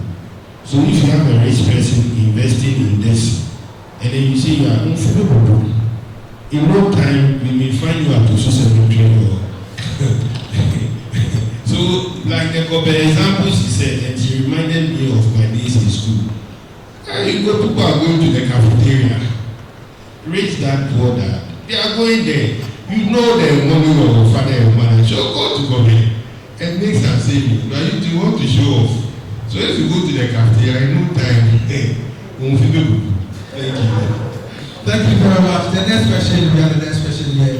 Again, Gilbert said something. Gilbert talked about the fact that sometimes the commissions that drive the financial service providers makes it impossible for them to really assess the situation because they have to meet benchmarks, etc., and targets. That clearly brings us to the fact that there's a difference between the financial product providers and financial advisors. Financial advisors are not necessarily financial product providers. And so that is an industry as a country we are yet to develop, where you can talk to somebody about personal financial matters. So you're entitled to 2,000 Ghana cedi for the whole year. So once you can demonstrate that you have a dependent, and that's what we lack in this country. Oh, I have a dependent. What shows that the person is your dependent? There should be proof or some documentation to that effect. So once you have that, you show that to your HR. There is what we call a relief card that you have to fill and then submit it to what? The Ghana Revenue Authority, the Commissioner General. So you need to know your tax office so that you will have engagement with them. When you fill the relief card, you submit it. Once you get approval, you give it to your HR. And it is based on that the HR can then include it in the payroll for you to enjoy that benefit. I also talked about child relief, child education relief. So it's up to a maximum of 3 children who are 18 years or below. 18 years old. And you're entitled to 600 cedis for the whole year, please. And I really emphasize on that. Because tomorrow somebody will go and say that I'm entitled to 600. It's for the whole year. So you divide it by 12, you know what the benefit you're entitled to. So if you are 3, then that means 1,800 divided by 12. And you should show that they are your children. So there should be some birth certificates that show that these are your kids. Then the training, the other reliefs, but then those may not necessarily be old age relief. We have disability relief. So if you have someone here who is disabled, and I mean we have the Disability Act that defines who a disabled person is. Let's not get it twisted. So I can't say that my ear is this way, so I'm disabled. If those are the benchmarks that will be looked at. Once it is ascertained, then you can fill that tax relief card and demonstrate that you are disabled. And for that one, you're entitled to 25% of your accessible income. As when we say accessible income, it's basically your basic salary plus all allowances before we take out the reliefs. So you'll be granted a relief of 25% of that. And then after on the mortgage, if you have taken a loan from any of these banks to put up a one-time house in a lifetime. So maybe before this you already have a house. And you say that, okay, I want to take advantage of it, so I'm building another house. That one we have issues when it's ascertained. And you just apply to the Commissioner General through the relief card. Once the approval is granted, based on the evidence that you submit, then you take that to your HR, and then you ensure that the HR embeds that in your payroll analysis to determine your tax base. Please, I hope you are okay. Okay, so we have 2 sections to complete our event today. We are going to take a keynote presentation on lifelong investment planning, and after that, we will take solidarity messages from 2 distinguished professors. They are Ghanaians, but they are not in Ghana. But today they are with us to share with us how improving financial awareness and financial literacy can improve our economic development. So without wasting much time, I will invite Mr. Victor Anai from EBC Investments to give us a keynote presentation on lifelong financial planning. Thank you very much, and good afternoon. I must say it's an honor to be here at this. Thank you. I must say it's an honor to be here this afternoon to do this presentation. Anytime I get the chance to talk about money, I'm excited because money is good, right? Who doesn't like money here? Great. Because I'm from F1 EDC. I brought some money to share, so we don't like money. Please, I don't want to offend you. So when I get to our state, I want to answer. Right. So my name is Victor Tando. And luckily for me, I got a name that has helped me to save towards my financial independence. And I'll tell you why. Per chance, there was a high-level police officer in this country. I'm sure some of you may have heard of him, with the same name as mine, Victor Tando, former NTT boss. I only got to meet him for the very first time this year because I am working on a retirement fund for the retired police officers in the country. So I got to meet him for the very first time this year. Investment planning. And I'm going to start by saying this. A lot of us are caught in something I call the rat race. And if I describe this rat race, if you feel you are part of that race, don't be too sad. Because research has shown that about 76% of the world's population are actually caught in this cycle. Now the rat race is simple, very, very simple. You work, you pay your liabilities, you pay your bills, and it finishes, and then you're actually waiting for the next life. For some of us, by the 15th or the 16th of the month, we are asking our colleagues, Charlie, unless you are by, what are they paying us again? So I'm sure it's very, very familiar. And a lot of us are caught in that side. And I'll describe it shortly for you to see how it looks like. So this is how it starts. So basically, some of us are students here, right? So basically, they tell us to study hard and then get very good grades, right? And then you go to university, you earn a degree. And then you are told to send out your CVs and get employed. Like, I'm employed by Ecobank PVC. Some of us are employed by the university and so on. So get your degree. Now, you send out your CVs. Then, God being so good, you land a job. You get a corporate job. Now you are the MD of this company, or you are the accountant here or there. So now you get a very good corporate job. So then you realize that your income levels begin to increase. So you have more disposable income. Okay. And now, when you get more disposable income, something kicks in. You begin to upgrade your lifestyle to meet your new income level. So at the point you are earning 2,000, you are fine. You get to 5,000, all of a sudden your taste and your appetite changes. And so you use your life to match this new income level. So you realize that now your new income level, your taste appetite is even higher than what you are bringing in. So you are funding your new life with debt, with mortgages, and so on and so forth. So now you get to a point where you are so dependent on your salary. And so if you lose your job, there's trouble. Because now you have debt, and you need the salary to come in to service those debts that you are taking. So you get to that point. And then it becomes a pattern. So now you are stuck at your job. Very similar to some of our friends who said they are going to the US or to the UK or to Canada to work for 5 years, make a lot of money, come and establish a multinational company, and so on and so forth. You realize that you enter US, you start picking up credit cards, and then before you realize, you are stuck in the system. The system has gripped you. You can't leave. So that's what happens. So now you have loans. You have a lot of debt to pay. So you need the job. And that's how the rat race is. And I'm sure some of us who are working, the very first time I started putting down these steps, I realized that I was actually in the rat race. A lot of us who are working, especially, are caught in this vicious cycle. So it becomes rinse and repeat. So by 15, you are calling your friend, salary nabana, if it delays for 2 days, there's trouble.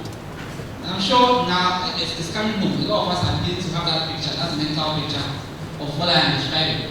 So rinse and repeat, and then all of a sudden you realize that the retirement comes calling, and then eventually you die full of regrets. Does it sound very exciting? I'm not sure it does. So then we need to do something about it. Okay, if we don't want this to be our picture, then we must do something about it. And that is why we need to plan our finances, especially in the long term, to be able to live the kind of life that we want to live. Because of time, I'll skip some of life. Now, what is investment planning?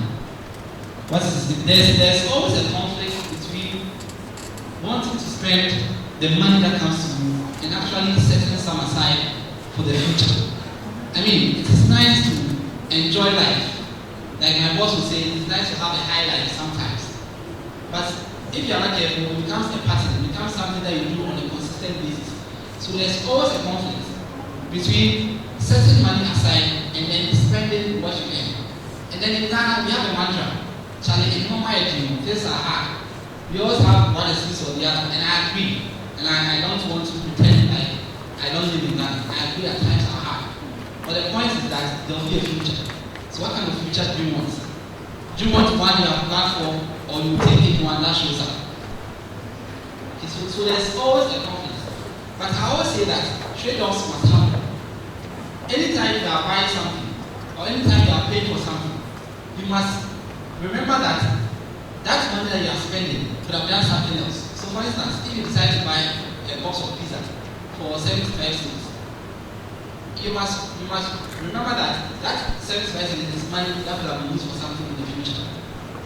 Something as simple as fixing your microwave. And I'm using this example because yesterday after I picked up my memory, we're using this. I got home last week Friday. My wife tells me that Charlie, memory is no more again. I said, hey, why? This time. And they're no money. But we need it. It has become part of us, right? Everybody now uses a memory. So you cannot say that you have to keep warming food on the gas cooker. And that also comes with this text, especially when you have little ones. Because now gas is also not cheap. So you need to have a balance. So I said, okay. Then let me put in my car and go and fix it. So yesterday I went to the guy to pick it up. And guess what? I want to put it down. That's 2 boxes of pizza. Right? So anytime you are buying something, think of the trade-off. If you are going to the nightclub, especially those of us who are students, and you are going to spend $200. Recently I saw there was a program last weekend, somebody attended, and he was probably displaying his bill on Twitter. They actually paid 5,000 drinks and food, 5,500. He was displaying, giving him funds. This guy has cash. But it's a trade-off. So if you go out to spend 300 cedis on food, I'm not saying it's bad to do all of that, and I'll get to that. But if you are considering doing that, you have to realize that is money that could have gone into your children's education. That is money that could have gone into your grandchildren's education. And once you begin to think like that life is a trade-off. Spending is everything that you do is a trade-off. You begin to have a different mindset and a different approach towards investment planning. Now, investment planning is simply the process of aligning your future goals and with your future with your financial resources. Aligning your future goals with your financial resources. So, for instance, if you say that if you were to retire today, you would want to live on 10,500 cedis a month, and that money would come from your investment. What that means is that basically you have to be able to have, if we are using today's terms, and then the going rate for today, you have to save about 700,000 cedis in investment. Now, if you have 700,000 cedis in investment, at a rate of say 18% per annum, you'll be getting around 10,500 cedis a month. And so that means that your 10,000 that you need in retirement is being catered for by your investment. So you are aligning your future goals with your financial resources. You cannot say that you want to live on 10,000 a month when you retire and do nothing about it. Because when you go on retirement, you'll be in the shock of your life with the kind of checks that you pay from state. And I don't want to scare you, but over 81% of Ghanaians in retirement earn less than 1,000 cedis a month. 81%. And this is research from states themselves. So you ask yourself, if you were to go on retirement today, will 1,000 cedis be enough for you? If no, then what are we doing about it? So basically, investment planning is we want to align our future goals with our financial resources. Now, why is it important? If the right reason I mentioned is not enough, and I'll skip a lot of the points here. Investment planning is very, very important for a number of reasons.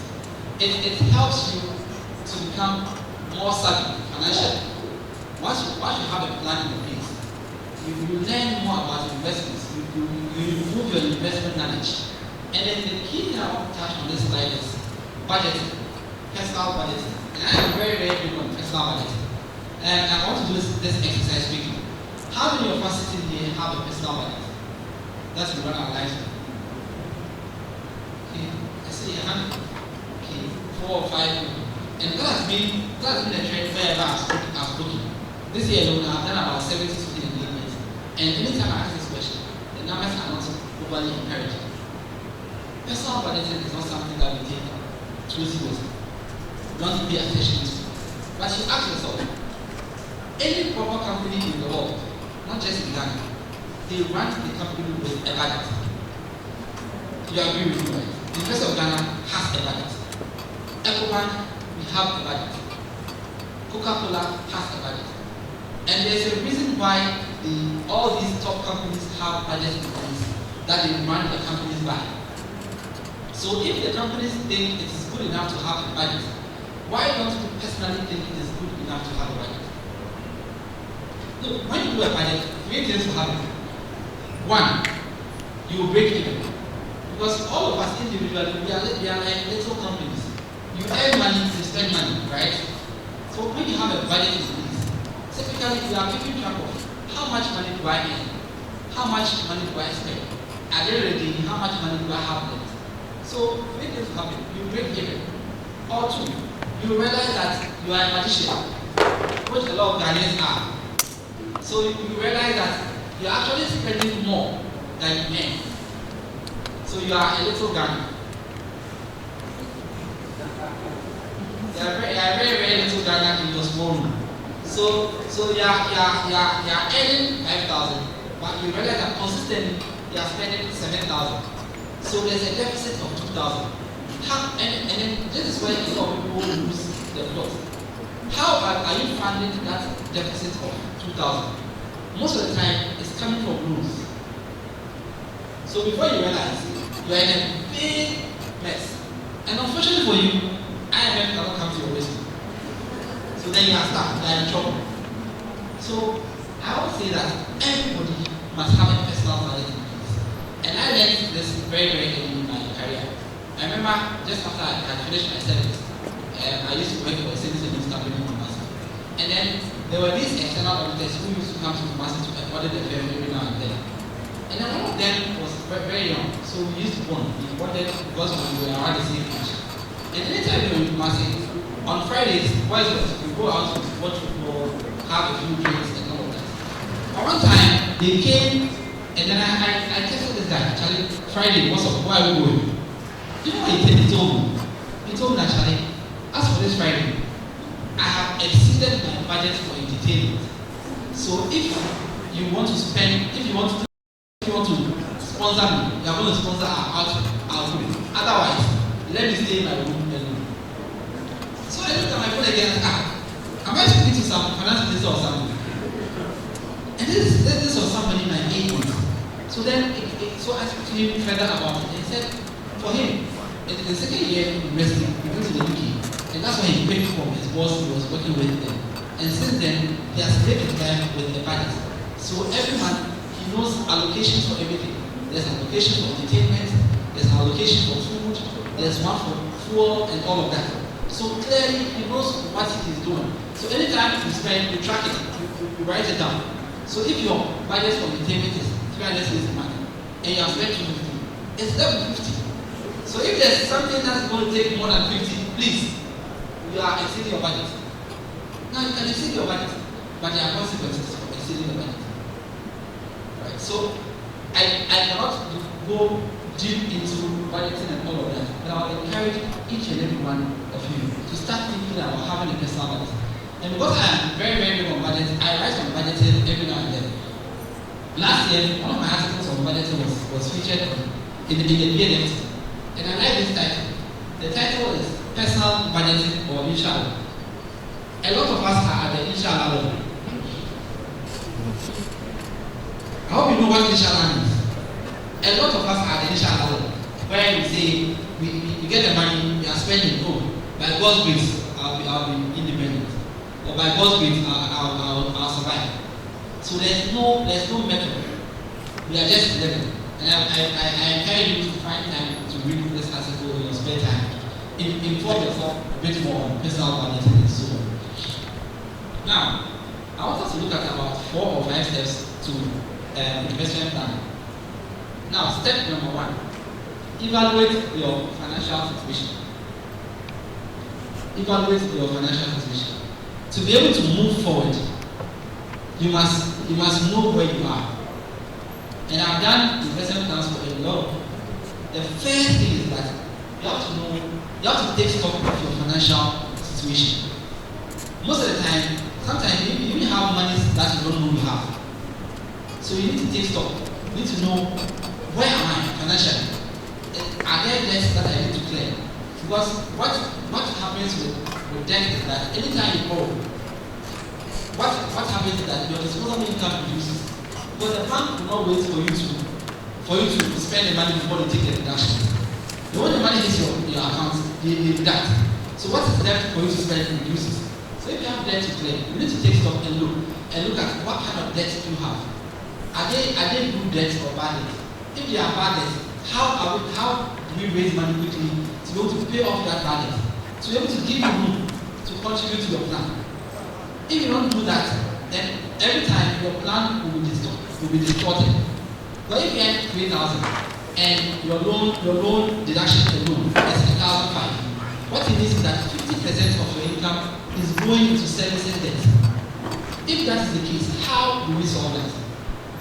Okay, so the first step to have an investment plan is evaluate your current financial situation. And sometimes you even realize that you have money lying in your current savings account that you have not really paid attention to. So yeah, if you do a good stock taking, you're able to put all these resources together and then start the investment with that. It is always good to start an investment with a lump sum. It doesn't mean that you cannot invest without a lump sum. It's always good to do that. The second step is to identify your financial goals and objectives. And I think the panel touched on this, some of these a bit earlier. But the second thing is that you must identify your financial goals and objectives. In my experience, as a financial advisor, I have always noticed that people who have goals and objectives tend to last longer in their investment plan than people who are investing just for the sake of it. If you do not tie your investment to an objective or to a goal, it is very, very difficult to follow through most of the time. But if you know that your investment goal or your objective is to retire with 1 million cedis, and you look at your investment statement and your balance is 74,000, you see that you have a big gap, you have a long way to go. So you are motivated, you are encouraged to keep at it. But if you have an objective or a goal and you are investing, if anything happens, you are quick to go into that investment and then distort it. So the second thing is that you must identify your financial goals and objectives. There are a lot of goals that you can think of. I'll share just a few with you. You can say you are planning for your retirement. You can say you are planning for your housing. You are planning for your kids' education. You can even plan for vacation. Yesterday I was telling someone in the office that in Ghana we don't go for vacations, we go for leave. In Ghana nobody says I'm going for a vacation. I'm going on leave. Going on leave in the last 10 years is bad. I've never been going on properly. I'm on leave, but I'm not showing time for it.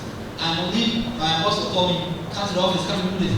But if I had planned for my vacation and I'm in Santorini and you call me, boss, oh why are you I'm in Santorini, I'm on the beach. And oh, I wanted to go, oh boss, the waves, they are making noise, so I'll call you back.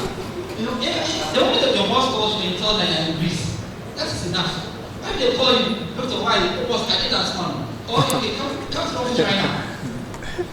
So you have to plan for all of this, plan for your vacation, and do something for your mental health as well. That you come back refreshed, renewed, and then ready to go with new ideas. But these are some of the areas like that. Current planning, retirement is scary, and the numbers are not looking good at all. And so I encourage all of you to look at your retirement, especially if you are young. If you are young, you have an advantage over those of us who are a bit older. The younger people, because you have time. And with investments, you need two key things: consistency and time. If you have a lot more time, with 100 cedis a month, with 50 cedis a month, you can do so much by the time you hit your retirement age. This is a retirement table that I used to scare people every now and then. When you look at this, the first line shows your year of life. The second line shows your age. The third line shows the number of years you are left to retire. And the last line shows the number of salaries you are left to take. Last month I was in a mining firm in Boston, and someone looked at the history. Hey, I can't be at all. But I'm looking at the people here, and clearly nobody has small salaries to do. I see a lot of young people. So most of you have a number of salaries to take. But the point is that there will be a point where the salaries will finish. You'll get zero.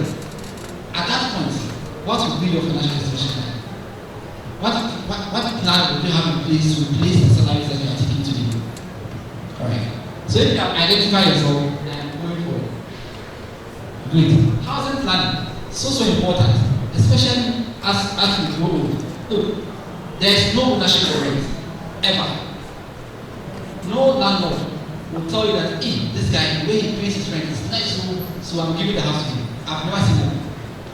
I don't know about it, but media, I've never seen that. So there's no ownership of rent, and that is why you must plan for your housing. Otherwise, you keep making other people rich at the detriment of your financial plan. Okay. And most of the time, with housing, instead of doing something like this as a first house, we are aiming for something like this. And this one will take forever. It will take forever to finish. You will never finish. Look, when I started building, I was very, very fortunate. I got the inside a bit early. So I finished my house at the age of 29. But when I started, there was this man who had done a foundation. I wanted to copy his plan, but my sister advised me, look, this foundation the guy is doing, I don't know what money he has, but he was struggling. And today, I moved into my house in the year 2016. But today, in the same area, the man is still building. He hasn't finished. He's building a mansion, big one. And then I want to inquire, they're very busy. So I want to ask around what he does. Do you know what he does? He's a teacher. He teaches at one of the secondary schools in the country. So he's building something like this. But me, my small one, I'm inside. And he has not finished. And the sad aspect of housing is that when you are doing this, you are still paying for rent.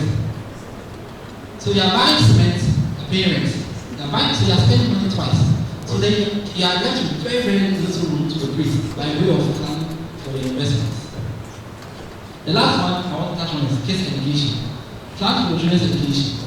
Look, I know some of you know the hostel fees that you are paying, the fees you are paying, the fee pays this, and all of that. If you want to take your children to private universities like Ashesi and all of that, you know that the level of fees they are paying today.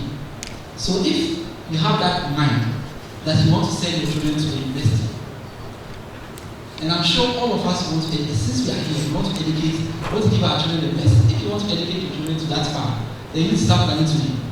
Even the little ones, the kind of fees they are paying. Recently, I wanted to enroll my child into school. My first boy is 2 years.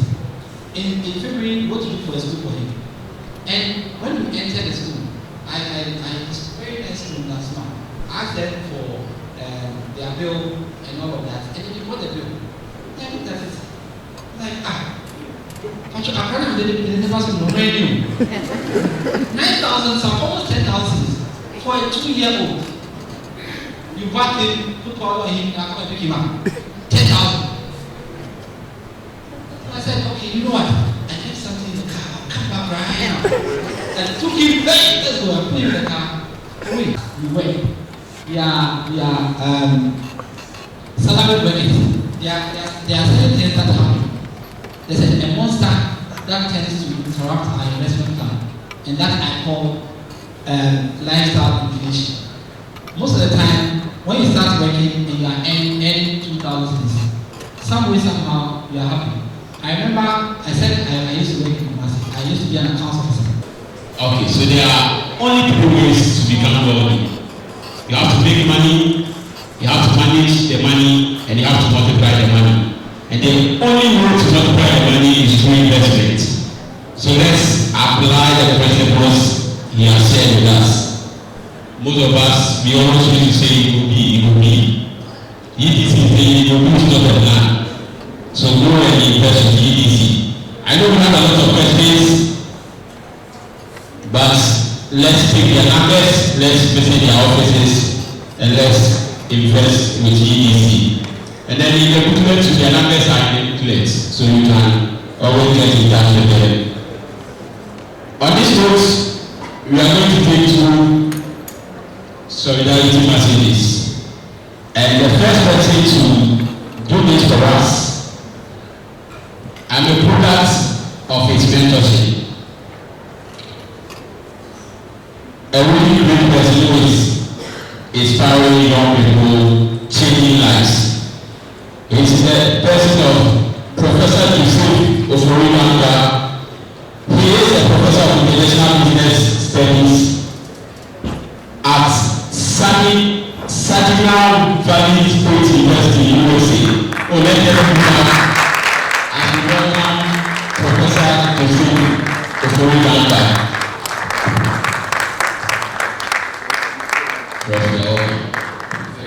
Thank you so very much. The first thing that I want you to do is I want each of you to stand up. I need you to stretch just a little. I was seeing some of you yawning, and I know that some of you are yawning with some very graceful, and just stretch a little, and then raise your hands up and say, financial literacy. Financial literacy. All right. Now that I have your full attention, I can have you to sit and listen to me for the next 3 hours. And as I said that 3 hours, I looked at Peter here. And first and foremost, I was freezing when I was sitting here. And I looked around and everybody was comfortable. And I was saying to myself, oh my gosh, I've come all the way from the US to come to Ghana, to come to the auditorium here and to freeze to death. And then one of the panelists said, choices and consequences. And so I immediately stood up. And then I went and stood right down there in Pentecost. This place was getting too cold for me. But all of you were comfortable. And so that is very, very good. I have been asked to say a few words. And so you know that the danger of asking me to say a few words is that I may say,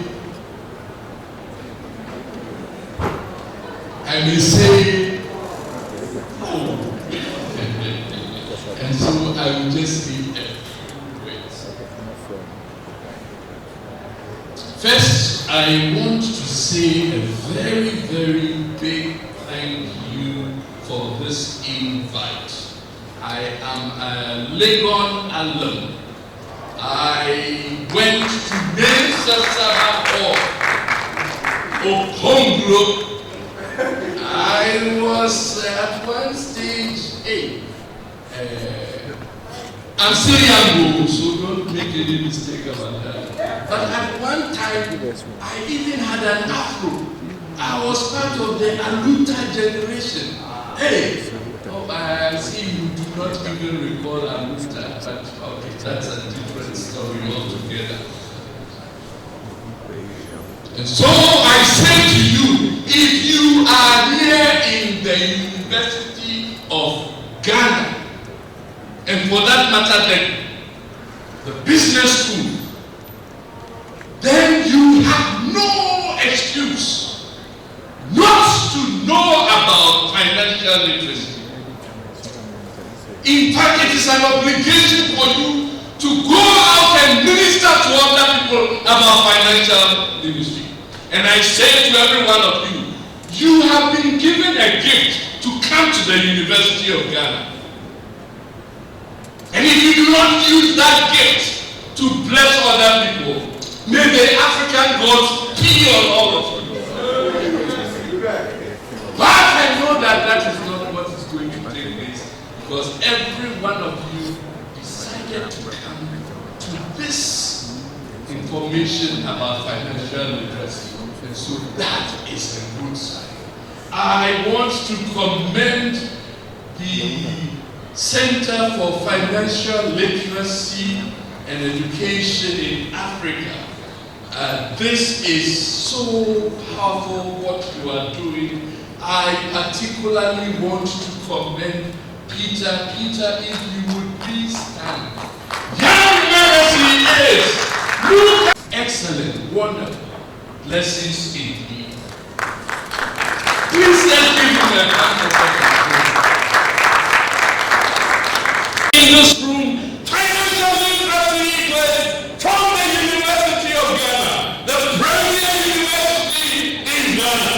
We have no excuse not to go out and reach our hands out and touch other people and raise Ghana's literacy rate. And if you do, may God bless you. Amen.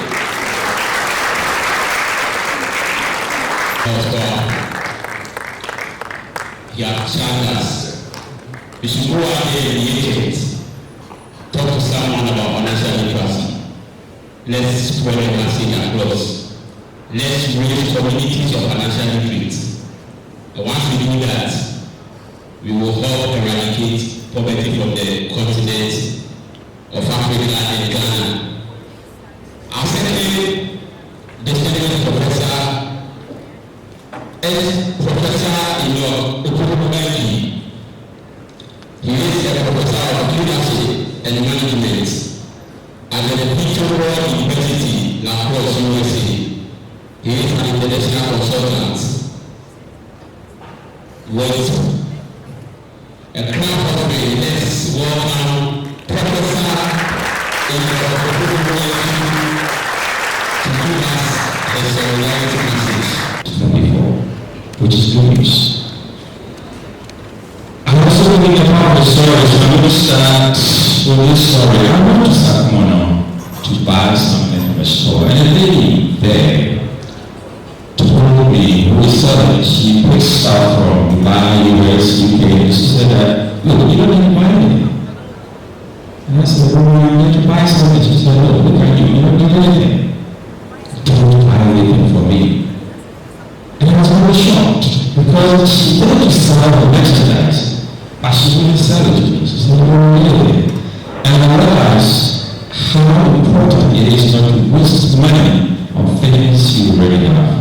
The lady told me that she was robbed by armed robbers twice before.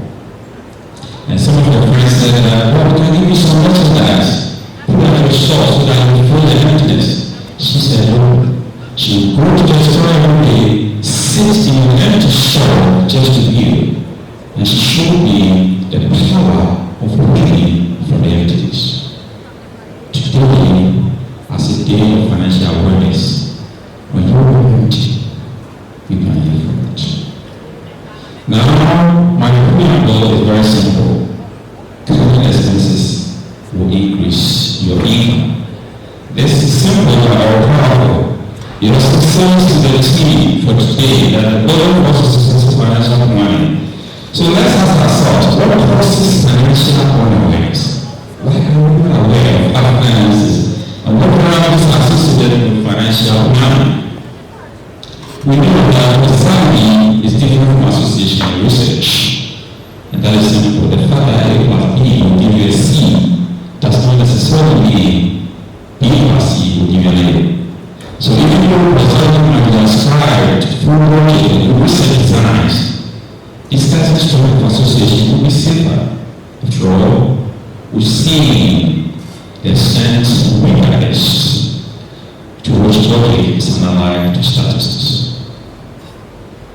If you go to the Center for Financial Planning website, it has some lofty ideas that leads I urge you to visit the place. There's a lady called West Selling. She wants to collect salespeople, blue-collar workers don't get paid a lot for living in an expensive area, which is an interesting aspect of sociology. So, what do you need? If you live in Ghana at your where stay, going to the barber shop is worth 50 cedis. But if you go to Lima, it's 15. So, the case is 11. Rethinking in India 2012 book entitled When Core Values Are Strategic. They say that you will educate and advocate. So today I'm asking you not only to educate yourself, but also advocate for financial awareness. Financial freedom simply means exploring the avenues of financial survival in a society where we find ourselves with consumerism and advertising to spend money while simultaneously facing high pressure on our income from forces like stagnant wages and an increased responsibility for housing and healthcare, high cost of medications, church plans and reference responsibilities, and what expenses too that the economists talk about. We are moving into the and inside of debt as sellers of all strive with the teenagers of alcohol to traditional medicine keep us away from our money. So the Center for Financial Awareness believes this, that you can overcome this financial squeeze by stopping off the merry-go-round of consumption and debt to get your life in order. It is all about lifestyle. I went to Minnesota. I saw a car dealership, and the experience that I saw was very interesting. It said that we sell once, we don't sell needs. And being a curious person, a curious person. So I went inside and asked the manager, what do you mean by we sell once? You don't sell needs. He said, here we sell the rice and roadshows that cost a minimum of $200,000. So the class went from 1.5 million to $200,000. So if you need a car, a whole new car to go where, this is not a way for you. But if you want a car because of the lifestyle, then you are the right places. So everything is about the lifestyle. What you want to buy, and before you buy it, you have to solve. Is there a need for this? There's no need for a police. Do not buy, because the small cats will also save you a lot of money. As somebody that does something like you will save you a lot of money. And there's a woman called Cecil Victoria. She wanted to call the Fuller Woman's Guide to a Rich Life, and she said, quoted, it is not about being cheap, it is about being economical. Research has shown that people in their 30s, 40s, 50s, or even those who are 60 and are not ready to retire because of their financial strength. So think about that. Are you ready to retire? Recently, our Minister of Education, a head mistress, told me that she is going to extend her retirement because she's 60. And she said that they were not wrong. I don't know how that was yet. But you have to think about the deterioration of cement and how you will survive when you retire. So, overlooking the government in your budget as you try to cut expenses can be a rather have a credit that costs you 20 Ghana cedis and then save 1,980 in average. In the United States, where I have been an association president in Ohio for over 8 years, I will see somebody who will buy a loan return bag for $4,500 and have only $50 in the bank just to show off. I would rather buy a $50 purse from the thrift store or Goodwill or the Salvation store and save the other money, which is $1,950. So there is power of compound saving. Before we talk about this, and I tell you about this thing. You can get an investment guide filled with shortcuts or good promises from financial advisors like Mr. Tanode. That is not my ministry. My job here is to give us a related message. In the end, we all want you to retire or more than what you think. The decision is already yours. And the good news is that you can start from today. Thank you.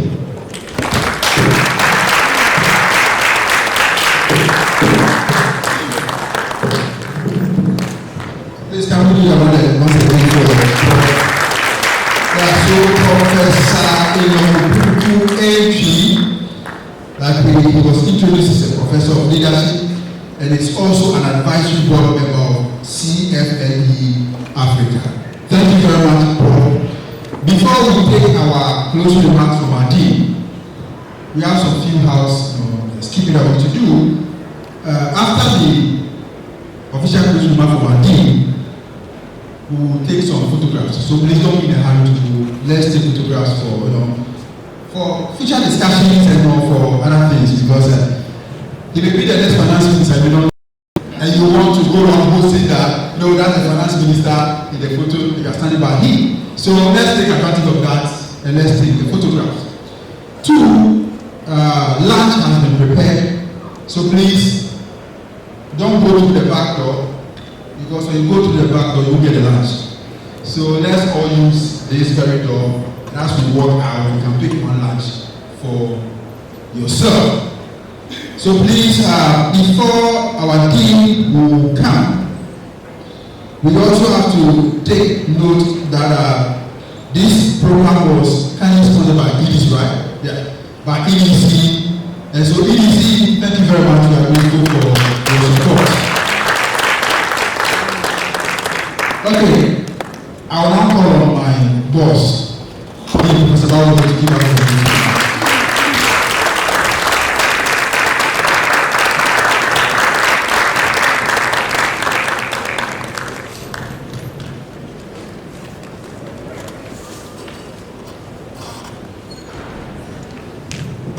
Very much, Dr. Maybe a few tidbits. Next time you come to a program like this and we don't give you water, we don't force water on you. Understand that I am cutting my budget. I'm just because sometimes you think water, you don't have to drink it, right? So, but as the conversation went on, I asked myself, so how many years do I have to retire? And it's strange because it looked like just yesterday when I got appointed here and I was so excited about joining. And now I am 50 this year, so I have 10 years to go. And I don't have the 50 saved. So the root awakening to the reality and the conversations of how we manage our resources. If I had an opportunity to also give my own story, you will know that every little thing counts. To how much you spend on buying data to watch videos on Snapchat or the other one, TikTok, to making calls that really you don't have to make, to all of the things that we do with our phones, to buy the big and flashy phone that has functionality that we hardly use 10% of it, to Professor, the food that I haven't worn in how many years, and to many other things that we do. It looks to me that as a rude awakening to us. The yogurt that passed by and you bought, to the drink that you already had eaten too much calories, and instead of drinking water, you want to add a bottle of a drink. Many things. Literally a lot of things that we really do not need to buy. It tells me that there's a lot that the world can do. And having listened to the gospel that we should go and be not only literate in our own financial management, but also to become advocates to help the others. I think that we cannot live here without thanking our panelists and the speakers. So on behalf of the school, let me say a big thank you to you for all the knowledge that we have shared. I hope that this becomes a regular event. I am going to try and syndicate at the UTAC level a conversation, because if you are on the UTAC platform, the conversations about government is not paying us a lot, government is not paying us a lot, and the pressure, and let's go on strike, and all of that. Sometimes I ask myself, and this one, when UTAC members are here, I will say, but I even ask myself, how much have we helped ourselves? One, in generating a lot of resources in-house, and how well do we spend the resources that we have? And many times it's because of those that create problems. Of course, if at the individual level we do not have what it takes to survive, and we transfer that behavior to government, then government won't have anything to survive, and then government will give us the money. Government will throw money at us, we will get it, and all of that. So, ladies and gentlemen, let's go from from here with a lot of energy to manage our own resources. And like I said, the next time you show up here, we will force you to take water so that I can save a few coins here and there. But for Peter and your team and our colleagues who Tamo, our speakers, Doris, and my two good friends, we connect on other platforms. And the gentleman from EBC, right? This EBC, Deloitte, yes, and all of our partners who participated in this program, we appreciate that you spend time with us. Like I said, if you look into the room, you will get deceived because of the numbers. But this is recorded, and so it's going to be there. And I know that every one of us here is going to be an apostle, and therefore we're trying to disciple another person and all of that.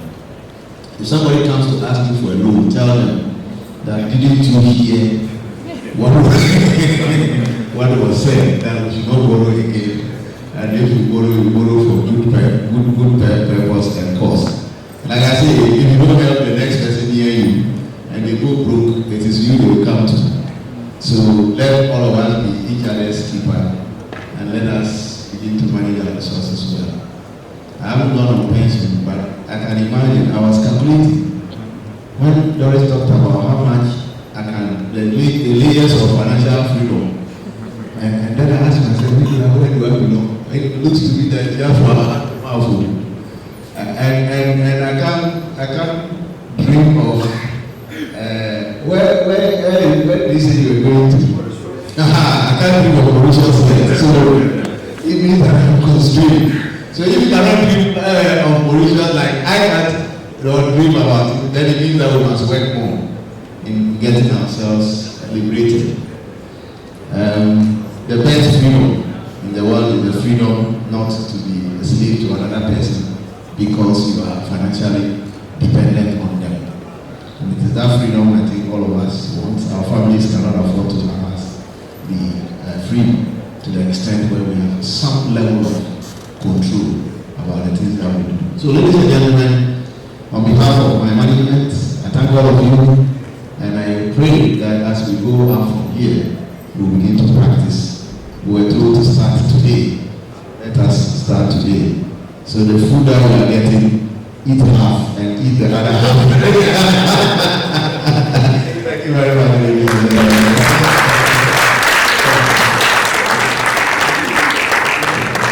Thank you very